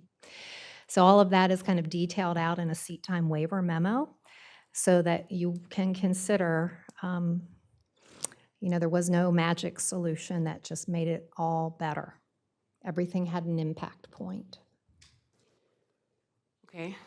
Ms. Chatter, just, you know, I mean, I know how much time they spent on this, and the one issue was sometimes because I made a suggestion, well, what about tweaking the activity period that they have, what they call it in their school? Flexible. And they really made some outstanding points about how that time period during the day, they're helping students. There's a lot of, they were fearful that the counseling that they offer, the tutoring that they offer during those times would really affect the students. And they were very strong in their motion to keep that time period because of the issue. And I'm not a proponent of removing, for like my middle schoolers, core roar. You know, I'm not a fan of removing roar because that is when your student has an opportunity to go get extra help and things of that nature. So that's not where I was going with that. I was just curious as to what recommendations came out of your robust planning team Yes. to come up with a reason or something we could do. The other question that dovetails off of that, I know I said two, but based on the response, it led me to this one, is we've heard teachers come before the dais and talk about students not getting enough of something before they go to high school, right? And we still don't have a solution for the middle school seat time except for doing a waiver. And I'm not sure where the answer came from of we're not extending. I understand not extending minutes because of logistics on people getting on a bus, because that would be crazy. But we did shorten the school year, but if we're I don't want the students to be at a disadvantage when they go to high school. Like, for example, we've had the teacher who teaches foreign language come before us and explain where they are and where they should be when they get to her class. And we've had the same conversation with math. Maybe the pathways will assist with that transition. But I want another course of action. You know what I'm saying? I want another course of action so that the students are prepared. And I found out this my first time trying to put my child in summer school who didn't need to necessarily go, but it's not open to a student who is doing well enough to not need it, if that makes sense, but still feeling uncomfortable going to high school and would like to take something. It's not available to that student, right? So that means I needed to get everything I could get in the core 4 out of middle school, if that makes sense what I'm saying. And it's just, Yes. I'm You know, trying to. I normally start the presentation with all the other groups, like, we can give you anything you want, we can't give you everything you want, right? Like, So I can't get the core 4 at 140 hours. so much has been considered and considered and considered, and I feel like we had the full attention and the full efforts of everyone in that room, and just every possible solution had drawbacks, as Dr. Daugherty just mentioned, that, you know, the consensus in the group was that's too much of a cost for that particular advantage. So we just kind of went down through the list of, you know, what do you give, what do you take, Right. you know? Okay. Go ahead, Miss. Dr. Pope, I Yes. just want to thank you and your team. Before this board was elected, towards the end of last year, the community came out in droves to a board meeting in regards to, I think it was 15 minutes in conversation being added somewhere a part of the school day. And that was, you know, that turned out to be fighting words. And so I just want to give credit to you and your team and everyone else that participated in these meetings that you went back to the drawing board and figured out, okay, we're listening to the public, we're hearing what they're saying, and we're making adjustments therefore. So I just want to thank you and your team for doing that. It means a lot. Absolutely. Dr. Pope? Yes. Real quick. Yes. I know a couple of questions have kind of bubbled up for me regarding asynchronous days and the possibility of the half-day being an asynchronous day. I know we chatted about it. Can you just speak to that publicly, please? Yes, we clearly hear from our elementary school principals in some of their feedback that particularly at that level, half-days, although they are highly valued at the end of the quarter for grading and planning, they do pose a little bit more of a problem with attendance. I think it probably stems from childcare concerns. It's hard to manage a younger student who is only attending school half-day. It might be easier just to keep the student home the entire day, right? Unfortunately, asynchronous does not really count towards our seat time or those standards that I just alluded to. So that wouldn't really be a solution that would go in the books, so to speak. You know, when we have those unexpected changes, sometimes with an election or something, it is something we look at to try to continue the learning, but that is not something where the attendance counts towards an instructional day. Thank you for that. Yes. Dr. Pope, I know I may have brought this up earlier, and I'm, in all seriousness, have we examined any potential astronomical Are events? you going to say I'm going to say eclipse? that. I'm going to You know say what? it. I was ready for you. Good. I've good. looked them all up. Thank you. And I will say that on September 21st, 2025, that's a Saturday, we have a partial solar eclipse, so I don't think that's a problem for I'll the get my school glasses system. ready. I'm on it. And then on this particular calendar, on February 17th, we have a solar eclipse, but unless you're on the South Pacific Ring, you're not going to have to worry about that Hey, one. I can try. The rest of them do not impact our area or their lunar. So I am so glad you asked me because I try to be prepared, and I actually had looked that up, thinking someone may I ask. appreciate you. You know, I appreciate you asking. It's the, and my other question is about, I know that it kind of comes and goes, but sometimes we do need to pivot for a primary, Yes. primary election Yes. day. Do we have that built in, or do we have that do we have the flexibility to do that, I guess, rather not built in? Thank you, Sean Smith. He's reached out He's to our done county research too. registrar. He's come prepared. I will say it so he doesn't have to step up. But the county registrar has sent us the dates, and the June primary election is actually June 16th, so that's after our school year ends. And we already have the general election figured in on November 4th, and at this point, there are no special elections on this particular calendar. Again, we feel like we're in the clear at this point. I mean, for I feel now, like Dot's right going to try a now. third time to stump us. Wonderful. Anything else? Any other questions? I got one more. Okay. One more, I'm sorry. I know I've mentioned it to Sean, and it's pending, so I know you don't have the answer, but just putting it out there. This last General Assembly, they did pass the seat time waiver adjustment for high school, so those are the parents who have been emailing us regarding, does my child have to sit? Does my child have to sit if they already have the credits? There is legislation published. We're waiting on VDOE to give us the guidance on how we can use that. We are House Bill 1477. Yes, ma'am, that is it. I think November-ish, December-ish, we're waiting for that additional guidance. It does primarily potentially impact and give us some creative possibilities with our high schoolers. And of course, what we just spoke about earlier was more focused on our middle schools. But yes, we're absolutely keeping an eye, and we're anxious to get that information. Thought I'd say something. I feel like I you don't want have to be to. left out. So, thank you for all the background work that you've done. This Absolutely. is great. Initially, I thought I saw a dangling Monday, Tuesday because of the different look of the calendar, and I was like, oh, we're not doing that again. We are not going to mess. But it wasn't the case. So well done. I have come from a county that did A Day, B Day. Okay. And it was wonderful. So when I came to this county and I heard the back-to-back, it makes us go crazy.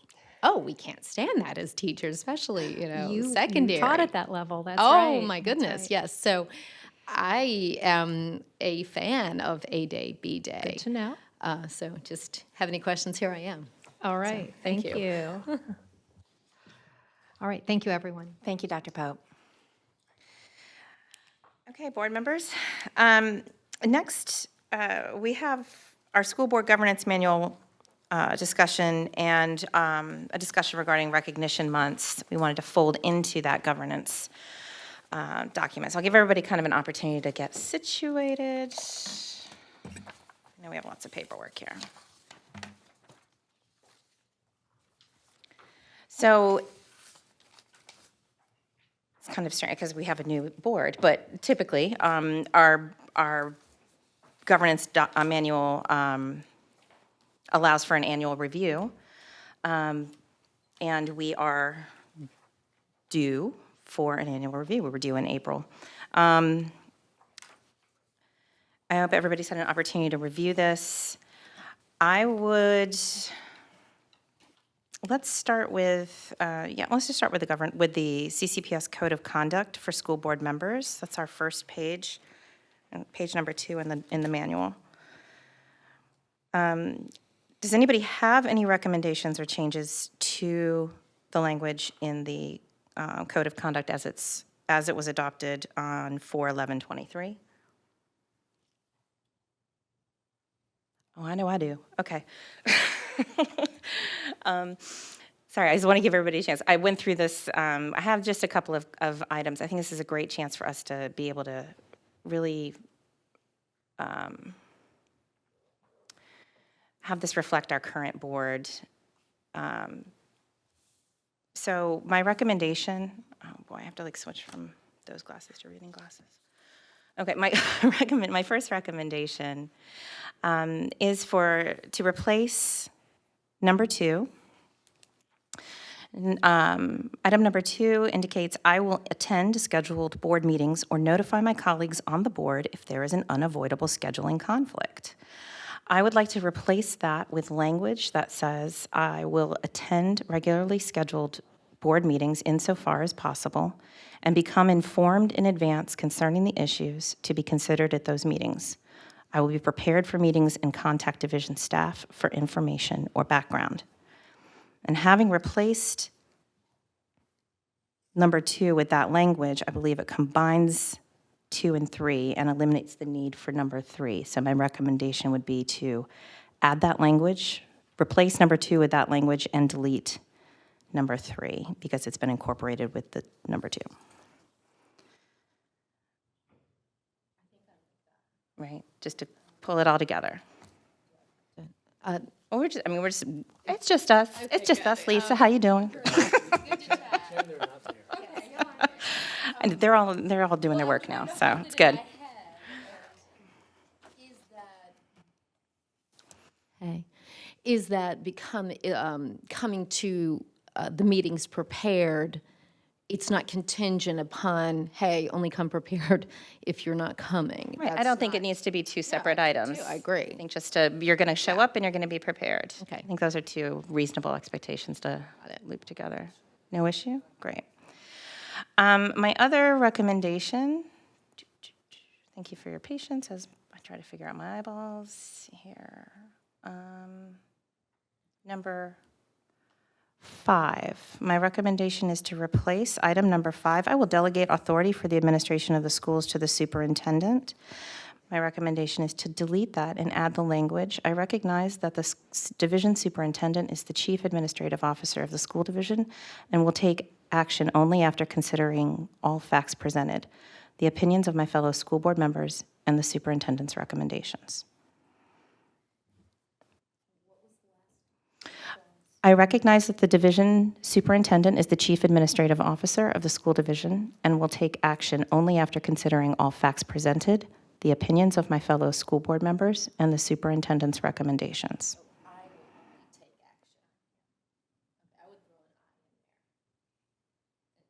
And,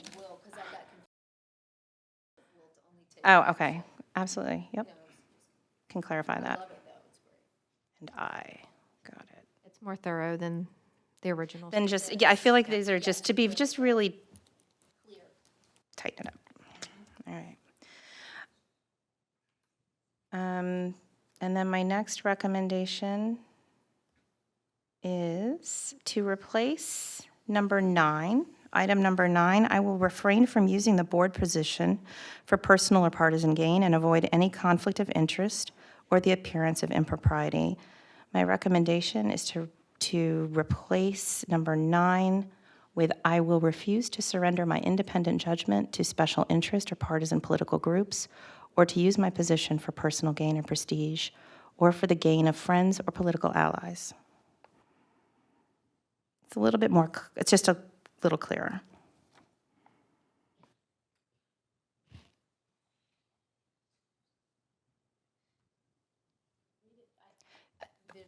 I know. And we'll have this, I think, that Elke's going to give we'll have for board review the revisions. So the language is, I refuse to surrender my independent judgment to special interest or partisan political groups, or to use my position for personal gain or prestige, or for the gain of friends or political allies.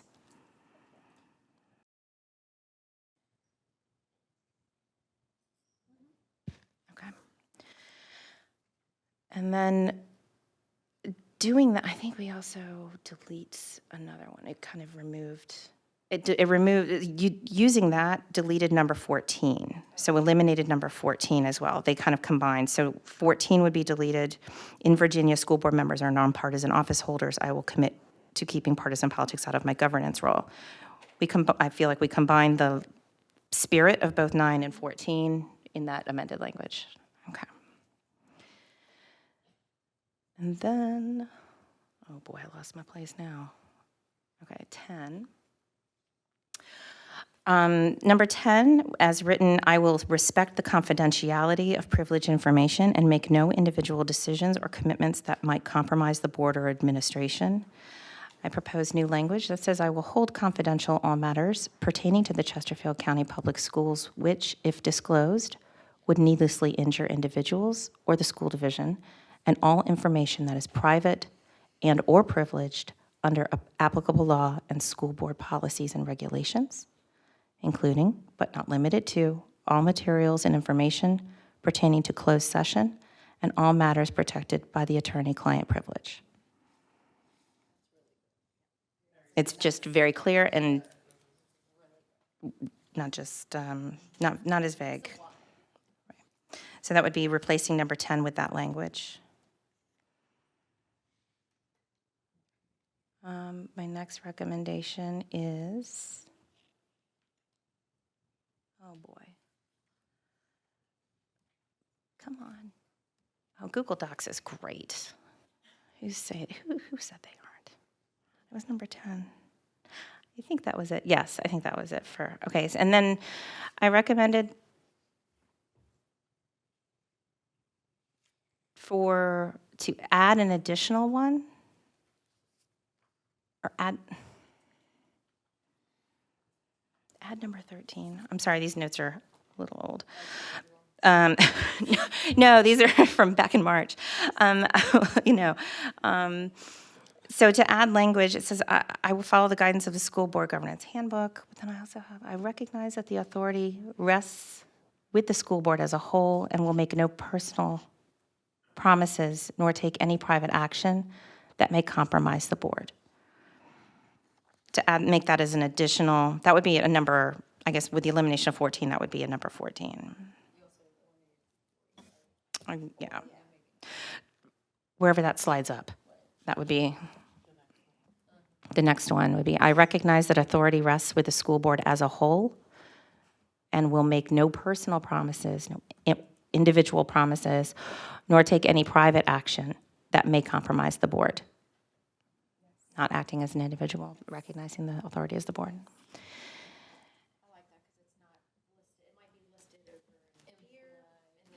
Yeah, it's just a lot of, right. Which is, yeah, and it's understood, but yes, just spelling it out. And then to add an additional item, I acknowledge that individual board members have no authority to direct division staff. I will give staff the respect and consideration due skilled professional employees and will support and protect school personnel in proper performance of their duties. I will follow the chain of command and refer problems or complaints to the division superintendent for a referral to the proper administrative office. That's new. I see you on there, Elke. See you. Can you repeat that again, please? I acknowledge that individual board members have no authority to direct division staff. I will give staff the respect and consideration due skilled professional employees and will support and protect school personnel in proper performance of their duties. I will follow the chain of command and refer problems or complaints to the division superintendent for referral to the proper administrative office. So that first part, I just want to clarify. So if a board member reaches out to a staff member for information, that is not directing that individual. If a board member is not directing a division staff to make an action, then I think that's absolutely appropriate. I'm not saying it's No not, individual I'm asking for board member. clarification. I'm asking for clarification. So my understanding of that, not asking the staff member to do anything that impacts the district, right? That's what you're saying. Or to, our 15-minute rule, if it's going to be more than 15 minutes. Right. Right, if it's going to take a staff member more than 15 minutes to complete a task, that's the spirit of this addition, would be that we have no, as a board member. Now, if it is the will of the board, Different. that's different. So they would have to tell us if what we're asking for would take more than 15 minutes. Or the superintendent.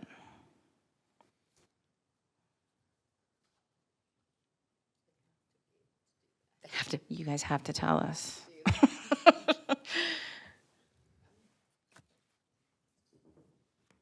And this will be for review too. So any adjustments that you wanted to, if anything that anybody adds, we can update. It will be. And then any other recommended changes for the code of conduct on page 2?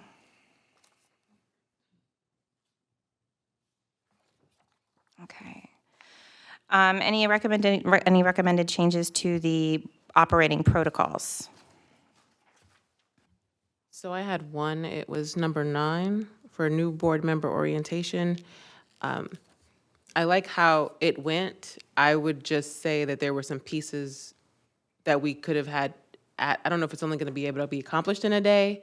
It'd have been nice to hear from transportation early to understand how that works. It would have been nice to hear from nutrition early, you know what I mean? There were certain pieces that we got later, but like as soon as we took office, the emails were coming. They really didn't care that we didn't know where to go to get those answers. But like the very intro brief that we received from transportation, I think that was really helpful to understand how that works.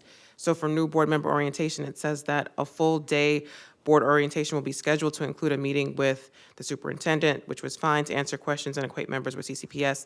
I was going to ask if we can identify the subjects that get covered for new board member orientation. Can you give me a number? Where are we? I'm sorry, number 9. Thank you. Sorry.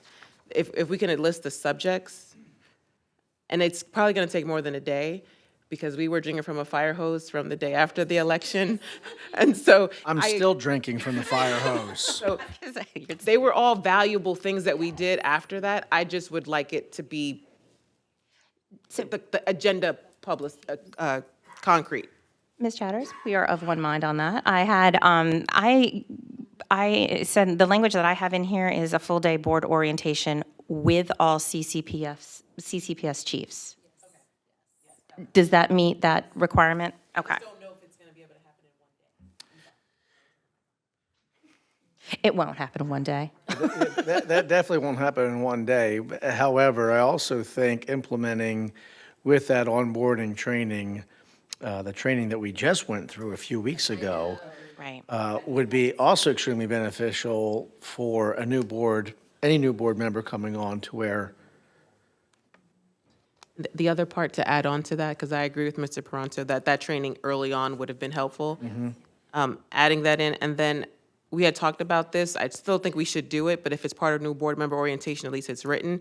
We need to tour each other's schools, like pick a school to tour in that district to help all board members visualize some of the concerns that you're bringing to the table. Like, I think if you see it, it'll help. Right? And so I think if each board member picks a school that they would like to highlight for whatever reason, good, bad, and different, things we need to work on, this is why I'm going to be advocating for this. If you physically get to see it, I think it makes the conversation a little bit easier once we get to the dais. So will I add language to number 9 to include an interdistrict school visit for all board members at the start of a new term?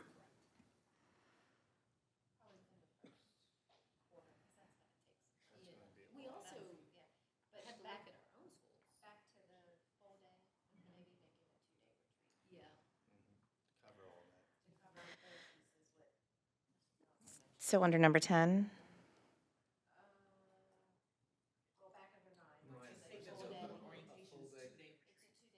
A 2-day. 2-day. Terrific.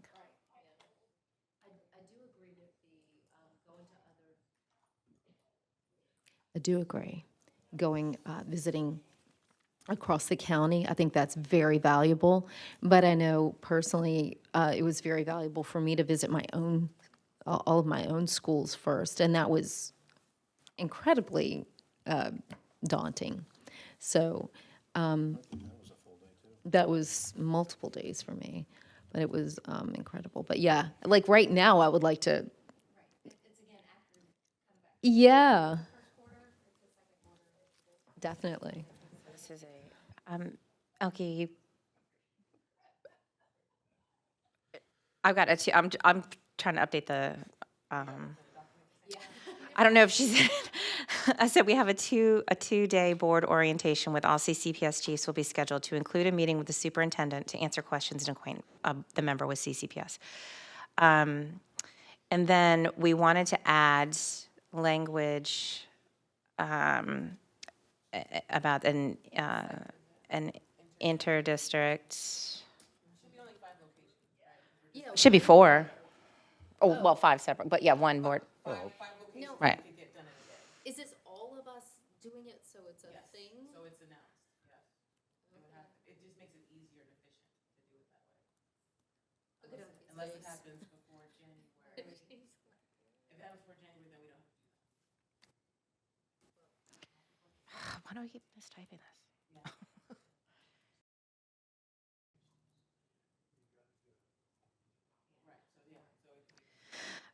Okay, and then,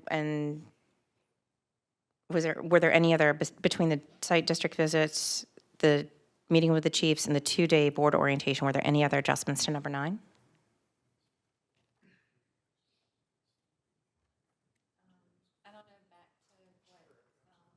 I was saying regarding the retreat we just did, I think that's number 10. Right. Does, It would fall under professional development. I think that falls under professional development. Yeah. And- And maybe it's just for new board orientation, consider it sooner rather than later. I have recommendations for number 10, that the board member professional development, board members are expected to attend at least, to your point, Mr. Peranto, 16 hours per calendar year of high-quality professional development activities. It's 2 days. We just said 2 days. We just said 2 days in number 9, where everybody was good. Oh, you're learning. Oh, see, I counted that as separate. You're killing 2 birds with 1 stone. That's minimum, The minimum is 8 hours per calendar year. yeah. I thought that was separate from professional development. Because I've been doing. Oh, the new board orientation? Oh, yeah, no, that's professional development. Yeah, that all falls under that. Yeah, so 16 hours per calendar year, and then I also recommend the last line of that, number 10, the board will participate in school board governance training annually in December as a board. So we can start, so that this document is ready in June, or in January, because we have our organization meeting in January. So I'm thinking if we have governance training in December, we're ready to kind of start January off with this. I would like to have this document. I think it'd be smart to have this document in place in January. Yeah. I'd like to add, it's not on here, so essentially this would be a number 16, if you will. I witnessed this in the previous board, which I commend them for doing. They yielded a decision to the board member of that district. So to give an example, towards the end of last year, right before this board came on, there was a question in regards to the year-round school. And I know that was highly contested, and there was passionate conversation on both sides, and I don't mean to get into any of that with what decisions were made. But at the end of that meeting, the consensus was yielding to the board member that represented that district, who was hearing from their constituents and were making the decision that they believed was best for their community, because that board member, of course, the expectation is they're going out, they're having that conversation with their constituents, they're getting the feedback to come back to the board and saying, here's what my community is saying about our school. And through that, the board yielded, whether they expressed concerns or not, but essentially yielded to that district representative. I thought that was more than common courtesy, but I thought at the same time, it shows the board working together and recognizing the representation from that community. So I don't know, like I said, that would be like number 16, for example. But it does help I live in the Matoka district, and I hear from the Matoka district folks. I don't live in the Clover Hill, so I don't hear from Clover Hill folks. And so if Dot is saying, hey, this is what our folks are saying about Clover Hill High School, sure, I'll have people from the district in Matoka that live near there that are going to have input, and I can share that. But at the end of the day, the representative has to own that, regardless of whether they vote yea or nay for whatever that might be. And so I think that's something that this board should take into consideration in adopting. Mr. Pronto, I have some recommended language while you were talking. Sorry. So when an issue arises that impacts a school community wholly confined to a specific magisterial district, the board shall defer to the board member representing that district and rely on their representation of their respective constituency. That's exactly what I said. just write that? Yes. Did you really? No, a chat GPT. I'm so impressed. That was amazing. Well done. So I went to college and everything. I have and I guess this gets revisited every year, right? So to Mr. Peranto's point, what you just described did not really happen in that last board meeting. It was not a consensus to yield to that person who was representing that school in that particular vote. But I understand the essence of what you're going for. My only concern about doing that, because it gets revisited every year, I guess it's okay because we're agreeing to do that. But sometimes the board member is not as in tune with their community as they should be, and therefore their concerns of that community does not get addressed in this forum. So by adding that to the list, it's only hard work if you do it, right? And so we're trusting that the 5 of us are going to do the hard work, that we can rely on your advice about what's going on in your district. But in the case where you're not listening or not hearing, maybe people are not comfortable coming to me, they'd rather go to Ms. Coker, right? She might have insight about things that I don't know. And so to lean totally on one person, I understand the essence of the recommendation. I'm just concerned that as of today, I'm getting emails and phone calls from people who don't live in my district about things that are not even happening in my district, and not just because of the Dale confusion between me and Ms. Coker, but there are some community members who feel more comfortable talking to me about issues that are going on in their district that are not my district. And even though I say, please bring your concern to your district member, and I ask their permission to send said email or conversation details to each of you, they might not feel comfortable doing so, right? And so in that situation, if there's another board member that has something to add, I think we should listen to that board member too. But that's where my concern is, if that makes sense. And I'm really glad you brought that up, because I just absolutely assumed that that was part of this document, that should a board, I think our previous board just kind of had an understanding. But again, to just codify these things, I think it's important that when a constituent reaches out to a board member who is not their not direct representative, that the board member who has been contacted make every effort to make direct contact and to connect that constituent with their appropriate representative. Even if it's just forwarding the email and saying, here, thank you so much for reaching out to me. Ms. Chatters is your district representative. I'm sure that she's able to help you. If you have any other concerns, please feel free to reach out. I mean, something just as simple as that, but I've given you the opportunity to represent your constituency, and that's something that we each need to be committed to doing. Yeah, so if it's to give everybody even if when it's a phone call, it's like thank you so much for calling. Here's the number. When you get a voicemail, here's the voicemail. Your constituent called me. Yep.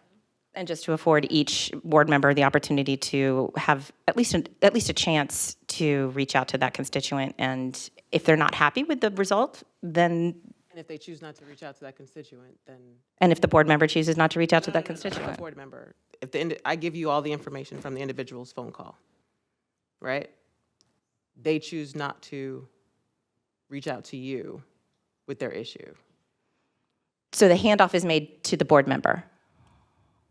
I pass on the information to the person calling me. You pass off the information to the board member. Okay. And then the board member is responsible for making the contact. Okay. I think, are we okay with codifying that in this? Mm-hmm. Okay. Okay, so will we make that an individual item, or would we tuck that under number 16 as well?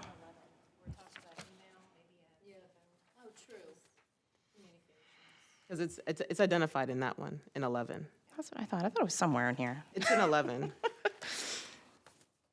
Which subsection? I'm sorry, I only brought my see and far away glasses. It would be an E. It would be an echo. You would need to add it as an echo. Okay. It's not in there. You would need to add as an echo any emails. Right. Any communication. So maybe do you think 11 could be board member use of communication? Or board member communications.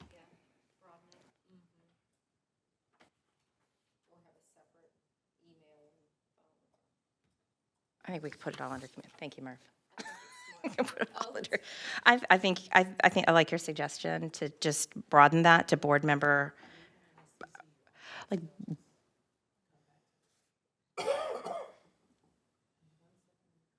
yeah, board member communications, I think is appropriate, because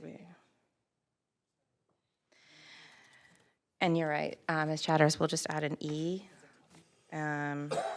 regarding, work up the language. Sorry, Ms. Hudgens, I'm not quite in the flow anymore. And that first sentence, use of electronic, email, please let's just do email. And would we have phone or just communications in that first sentence?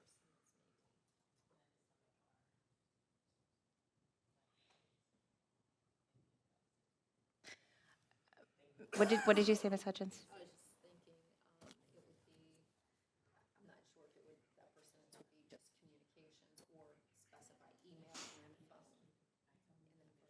Because how else do we communicate? Social media. Well, we have a social media section in 12. And so then, do we have, I mean, I've been DM'd by people, you were like, screenshot it and email it to yourself. Right. Right, yeah. And that's, all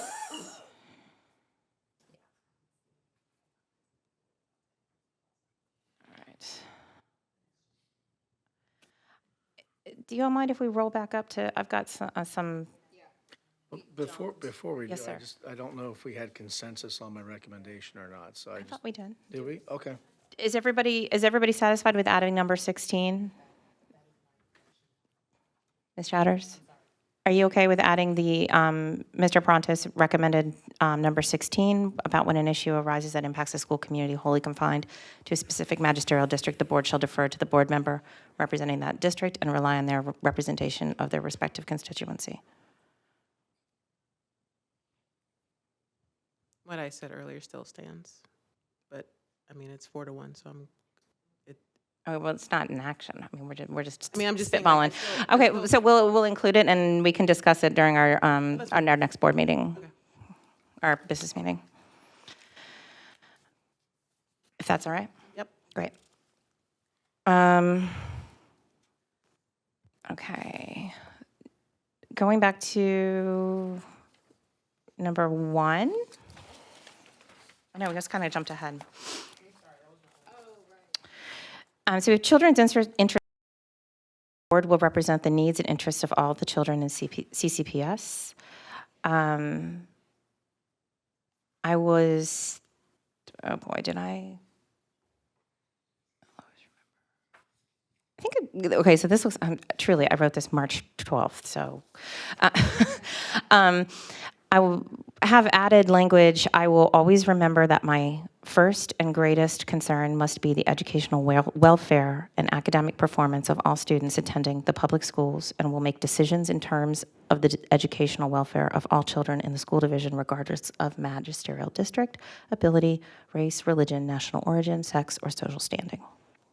Just kind of expanding on that, instead of the interest of all children, that we are just kind of affirming. I'm fine with that. Okay. And then number 3, So we have timely advise fellow board members and/or the superintendent of issues to be raised at a meeting. Board members should take efforts to review the agenda and meeting materials sufficiently in advance of any meeting so that they may inform each other in advance of any issues they intend to raise. There should be no surprises at a board meeting. We agree to ask the board chair or the superintendent to place an item on the agenda instead of bringing it up unexpectedly at the meeting. So I have this in any issues they intend to raise. I meant out of courtesy, not curiosity. Good grief. Out of courtesy to the structure of the business meeting and fellow board members. I don't like the language of there should be no surprises. It just, I don't like it. But out of courtesy to the structure of the business meeting and fellow board meetings. Once the will of the board is obtained, we agree to ask the board chair. Well, we don't need, that goes against our policy, our board policy. We can, okay, so then that would read, out of courtesy to the structure of the business meeting and fellow board members, we agree to ask the board chair or the superintendent or the superintendent's representative to place an item on the agenda instead of bringing it up unexpectedly at the meeting. Does that capture the spirit of that? One more time from the top. So I'll read the whole thing. I'll read number 3 from the start. From the top. Timely advise fellow board members and/or the superintendent of issues to be raised at a meeting. Board members should take efforts to review the agenda and meeting materials sufficiently in advance of any meeting so that they may inform each other in advance of any issues they intend to raise. Out of courtesy to the structure of the business meeting and fellow board members, we agree to ask the board chair or the superintendent to place an item on the agenda instead of bringing it up unexpectedly at a meeting. It seems that that second piece is a little disconnected because I understand what you're saying and I agree wholeheartedly. The board members should take efforts to review the agenda or meeting material. So we're talking about what's already on the agenda. We should know what's on the agenda. We should know if there is something on the agenda that we disagree with or that we, right. You can, in conversation with the chair, one-on-one, this shouldn't be there, this should be there, or talking to the superintendent, and not during a board meeting. That should happen so that we have an agenda that we come to a meeting with an agenda that, barring any unforeseen circumstance, wouldn't be pulled and amended at a meeting. Right. Maybe I need to hear it one more time, but it felt to me like these are two separate. It's be informed of what's happening, talk about it ahead of time. Also, don't think that you can add another agenda item. You can add another agenda item, but not without the chair being aware that is something that you would like to do at the meeting. So this is talking about adding another agenda item. Right, we would have conversations, but you wouldn't jump in and say, oh, I don't approve the agenda, I want to add something, and the chair has no idea, and the superintendent has no idea, and staff has no idea that you want to discuss that item. Like AKA surprises. Right. Okay. Which I don't like. I don't like the idea. I just don't like that language of no surprises. I just think it's a lack of courtesy, and I agree with you on that. Okay. But I feel like, and I just could be reading this incorrectly, board members should take efforts to review the agenda and the meeting material sufficiently and know what they're going to say on that. Maybe I'm just reading. Well, I would think that so that a board member would know what is on the agenda. Right. Right, so that it wouldn't need to be a last minute item. Yeah. I mean, it feels like we are connecting them, and what you're asking is that it's an additional, non-connected to the agenda as it's laid out. Is that what? Can we redline this and review it? I think I'm overcomplicating it. Okay. I think we all just need, our blood sugar is mighty low right now.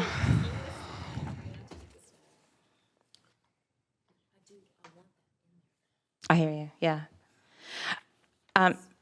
Number 7, I'm asking for, oh, I'm sorry, it's not number 7. It's a deletion, a replacement of number 8. That the board acts only as a body. Individual members do not have authority, only the board has, as a whole, has authority. We agree that individual board member will not take unilateral action. I feel like we talk about that in our code of conduct. My recommended replacement language is, I understand the board makes decisions as a team. Individual board members may not commit the board to any action. I will not make public statements which may be perceived as an official statement of the board, directed to do so by majority vote of the school board. Okay. Please let that be the last one. I think it is. Oh my gosh. Oh, look at this. And there were some other items. We have like number 14 indicates that Mr. Smith's department is he's the Officer of Public Information. If we just kind of update that to reflect his current title and the Public Information Office, I think is the Office of Communications and Community Relations, right? Community engagement, thank you.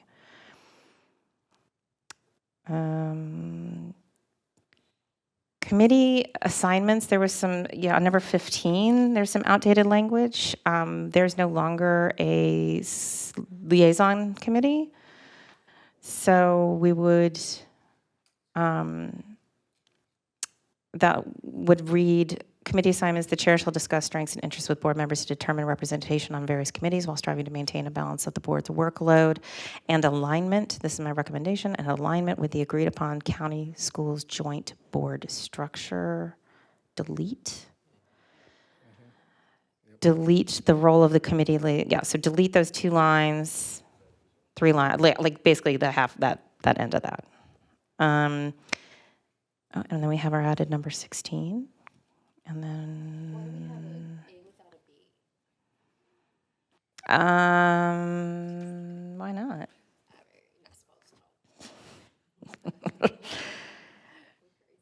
We're just going nuts up here, CCPS.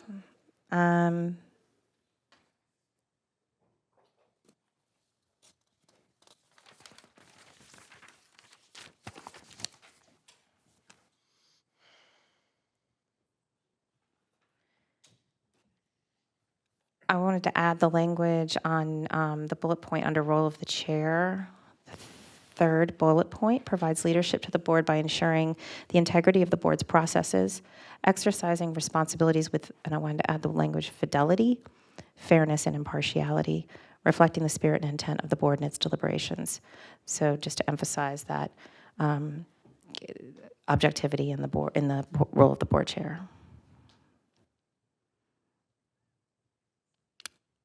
Under communication, recommending adding a 2nd bullet point. You'd be so happy, Ms. Hutchins. That says communicates and discusses with all board members when obtaining feedback and soliciting the will of the board on matters that require board action, vote, or direction to the superintendent. Emphasis on all board members. We won't, yep, that is specific duties of the chair. I have.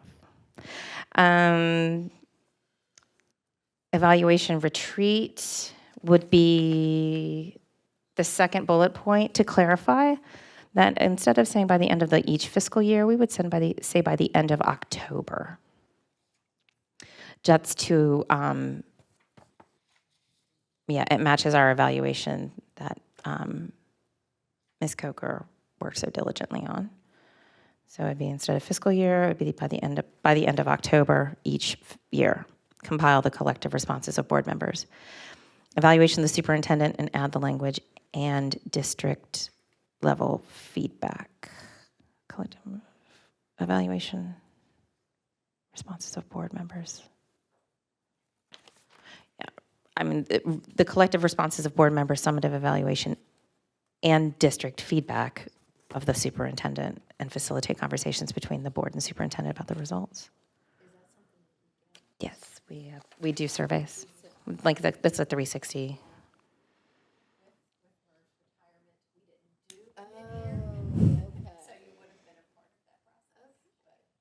Did take something off our plate. Thank you, Murph. Appreciate that. And added a whole bunch more.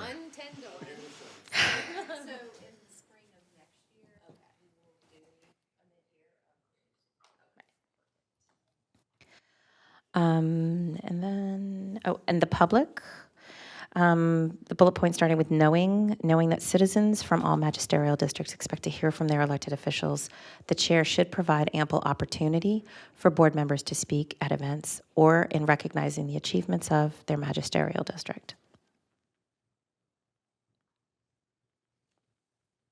So just nitpicking on that, Yes, please. because previously we say, I haven't eaten since. yeah, and I know it's nitpicking, so bear with me. But like, if we go to an event that's in the Matoka district, and I say something to the effect of, on behalf of the board, we welcome you to, right? I'm speaking for the board. Even though it's a welcoming, right?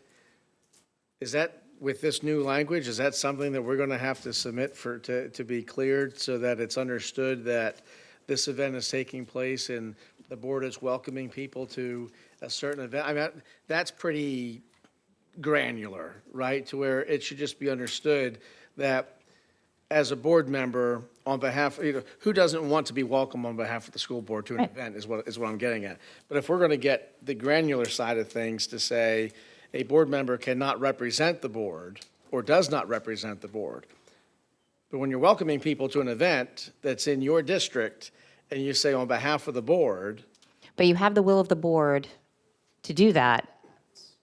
You have the will of the board to, like in a game changer award. right? The will of the board is implied that, and you can say, on behalf of the school board, I'm Right. presenting you with this. Or like if the board is aware of it, if we know you're having an event and we're like, oh no, I don't want Steve to represent the board. And then, we pull it, I guess we could do that. I mean, we could, if we're doing that. I'm just, if we're going to get black and white with some stuff, I just want to, obviously to me, that shouldn't be anything that's in here. But then at the same time, it does go against the fact that I would be speaking without really the board knowing. But all board member public engagements are public, Correct. It's so a board member would know. It's posted. Yeah, and I would think a board member would have opportunity to voice their, To review that. Nope, that's fair. yeah. You threw a first pitch? You didn't even tell me. Where'd you throw the first? I know, I would have been there. And you said on behalf of the school board, didn't you? You did, didn't you? I appreciate your indulgence. Those are all of the changes that I recommend. If any board members have any other changes for the code of conduct or the operating protocols, love to hear them. Or is everybody just hungry? See, what you gotta do is you just gotta be the thing, you gotta be the one thing standing between people and food. That's the trick. No? So I had a question in regards to the recognition months. Okay. And my recommendation for that is to start the school year in August with a statement that would represent and welcome, and so that everyone knew that they were welcome regardless of who they are, what they look like, what they believe, where they live, economic status, however we want to phrase that. If we get into my concern is, and what I don't want to have to get into is, well, we have to look and see that, July, for example, I'm using that because we're not in session in July, but if July is going to be Italian American month, and then it's also going to be handicap accessible month, and it's also going to be, we are inevitably going to cause someone to feel isolated for not recognizing them. And when we have resolutions, my opinion is resolutions are held for people who are doing extraordinary things. So a teacher saves a child's life. That resolution at the next board meeting is recognizing, Mrs. Smith for heroic actions, right? To me, that's resolutions. In covering what each month is going to be designated for, we're going to pick populations out of the crowd and say, okay, well now, this is your month, but it's not so-and-so's month, and so-and-so may not have a month that's designated. And I don't think it's fair that we're asking staff to go through all of the potential recognitions for each month. If, as a school district, we come out in the beginning in August at the first board meeting and say, at Chesterfield County Public Schools, we recognize and honor everyone and value who you are and what you have to contribute to the school and to your education. We've covered everybody. And that is an all means all mentality right there that, as a side note, I really hope the board will join me when we're searching for our next superintendent to make sure we have that mentality that lives on, because we want to make sure that everyone feels valued, everyone feels respected, and that we don't have folks who feel as though they're not in the spotlight because however they live their life isn't identified in any of the 12 months that we have. And some of those months we're not in school for. And so folks aren't recognized. I want to get away from that, and I hope the board would consider that in support as we're talking about month and recognitions. So that's my recommendation. The one resolution. The one resolution in the beginning of the year. Okay. Any discussion? Ms. Chatters?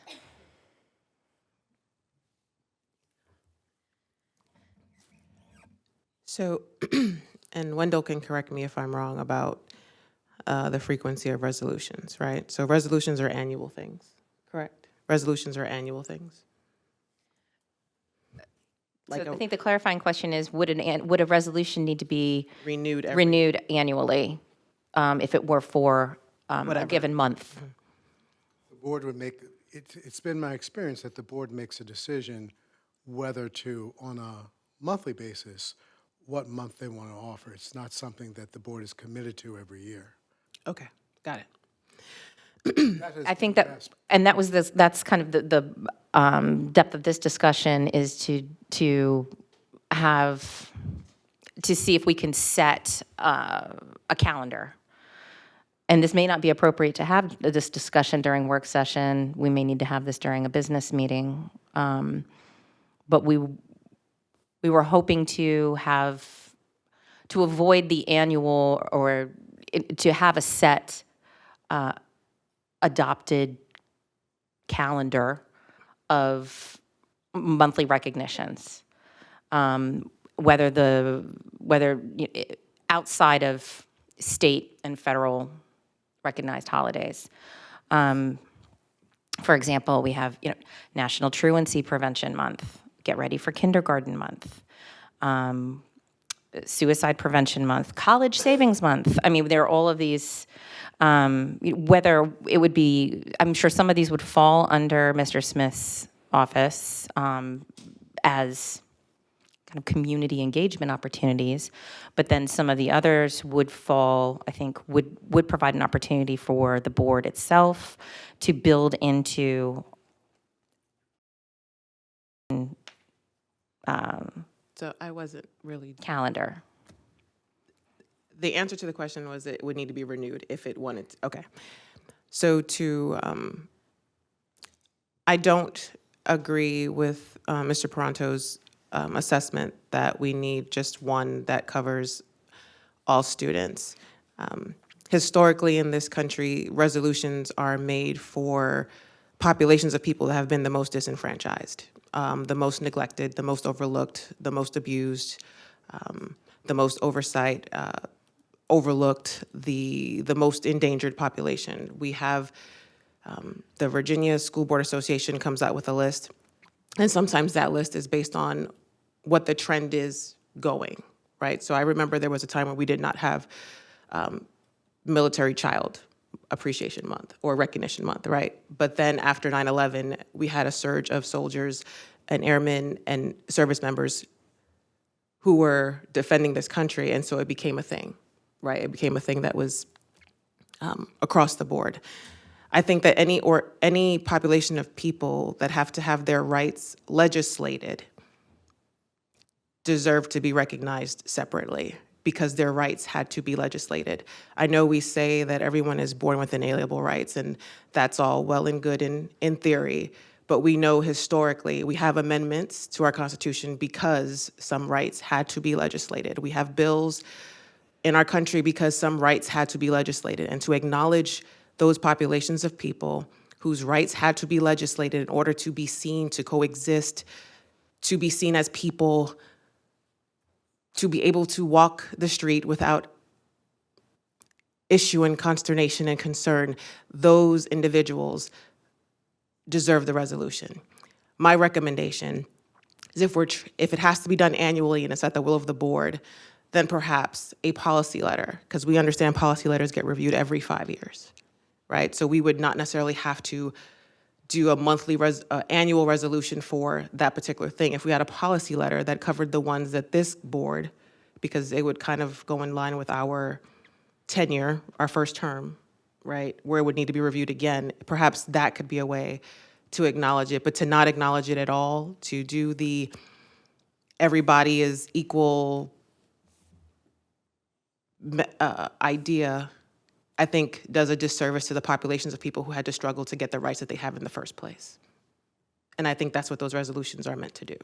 It gives our teachers an opportunity to perhaps discuss some things, bring it into the civics class, bring it into whatever class it might be appropriate for, to acknowledge that population of our county, and not just to say, hey, we want all children to be healthy and well. That goes without saying. But if your rights had to be legislated, I think you deserve a resolution. That's my opinion. Any other comments about resolutions or building in a resolution calendar? Ms. Hutchins? Sure. I appreciate your sentiment and your thoughts, Ms. Chatters. I understand. Although in some of the language that a resolution we've done in the past, the language was, school board remains focused on making every student, teacher, staff member, family member, and person who walks into a CCPS building feel welcome, safe, and supported. And this Chesterfield County School Board is committed to creating a better tomorrow for all. I like the language of if someone had to have their rights legislated. I think that's just an interesting way to consider this. However, when I think about, there are as many groups as there are human beings, and when we pick and choose, we will forget or not pick. We will not pick them all. And there will be groups that they will, by essence of our choosing and holding up one, and we are saying we are going to do what we've already said we're going to do. We are disenfranchising others. I think that by saying this over here, and then if it comes up that someone is feeling like they are not those things that I just said, we need to look at ourselves. We need to look at ourselves as a school system, and we are not doing our job. I struggle with things that, with favorites, and I guess I'm just going back to, like, as a classroom teacher, even as a parent, there are no favorites. Every single person deserves the love, honor, respect, and dignity. And some people in a classroom, yes, they need to be even lifted with more tenderness and care because of the things that you referred to that is endemic of their situation. So I struggle with this because of those who may be left behind in these choices. That's where I stand on that.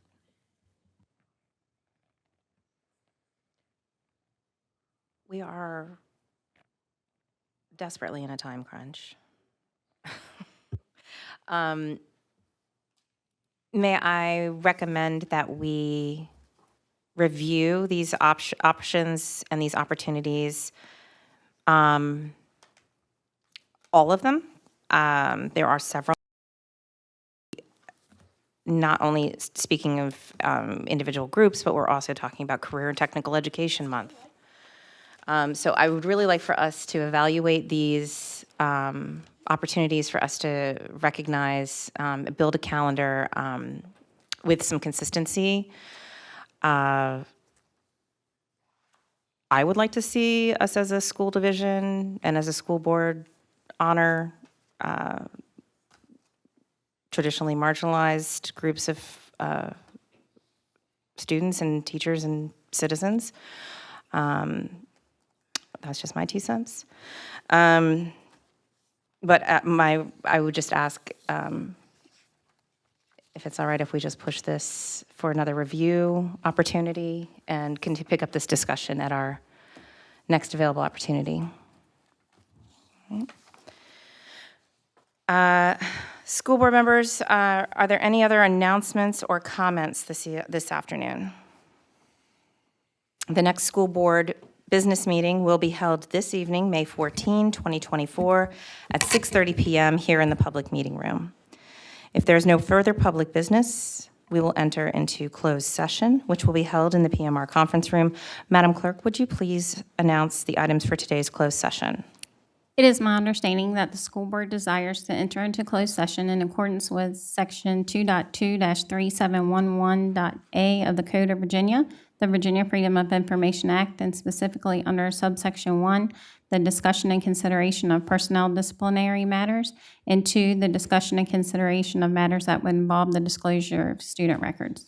Members of the board, you've just heard the items requested to be discussed in closed session. Do I have a motion in that regard? So moved. Is there a second? Second. Madam Clerk, would you please call roll on the motion? Dominique Chatters, Aye. Stephen Pronto, Aye. Lisa Hudgens, Aye. Ann Coker, Aye. Dot Hepron. Aye. We are now in closed session.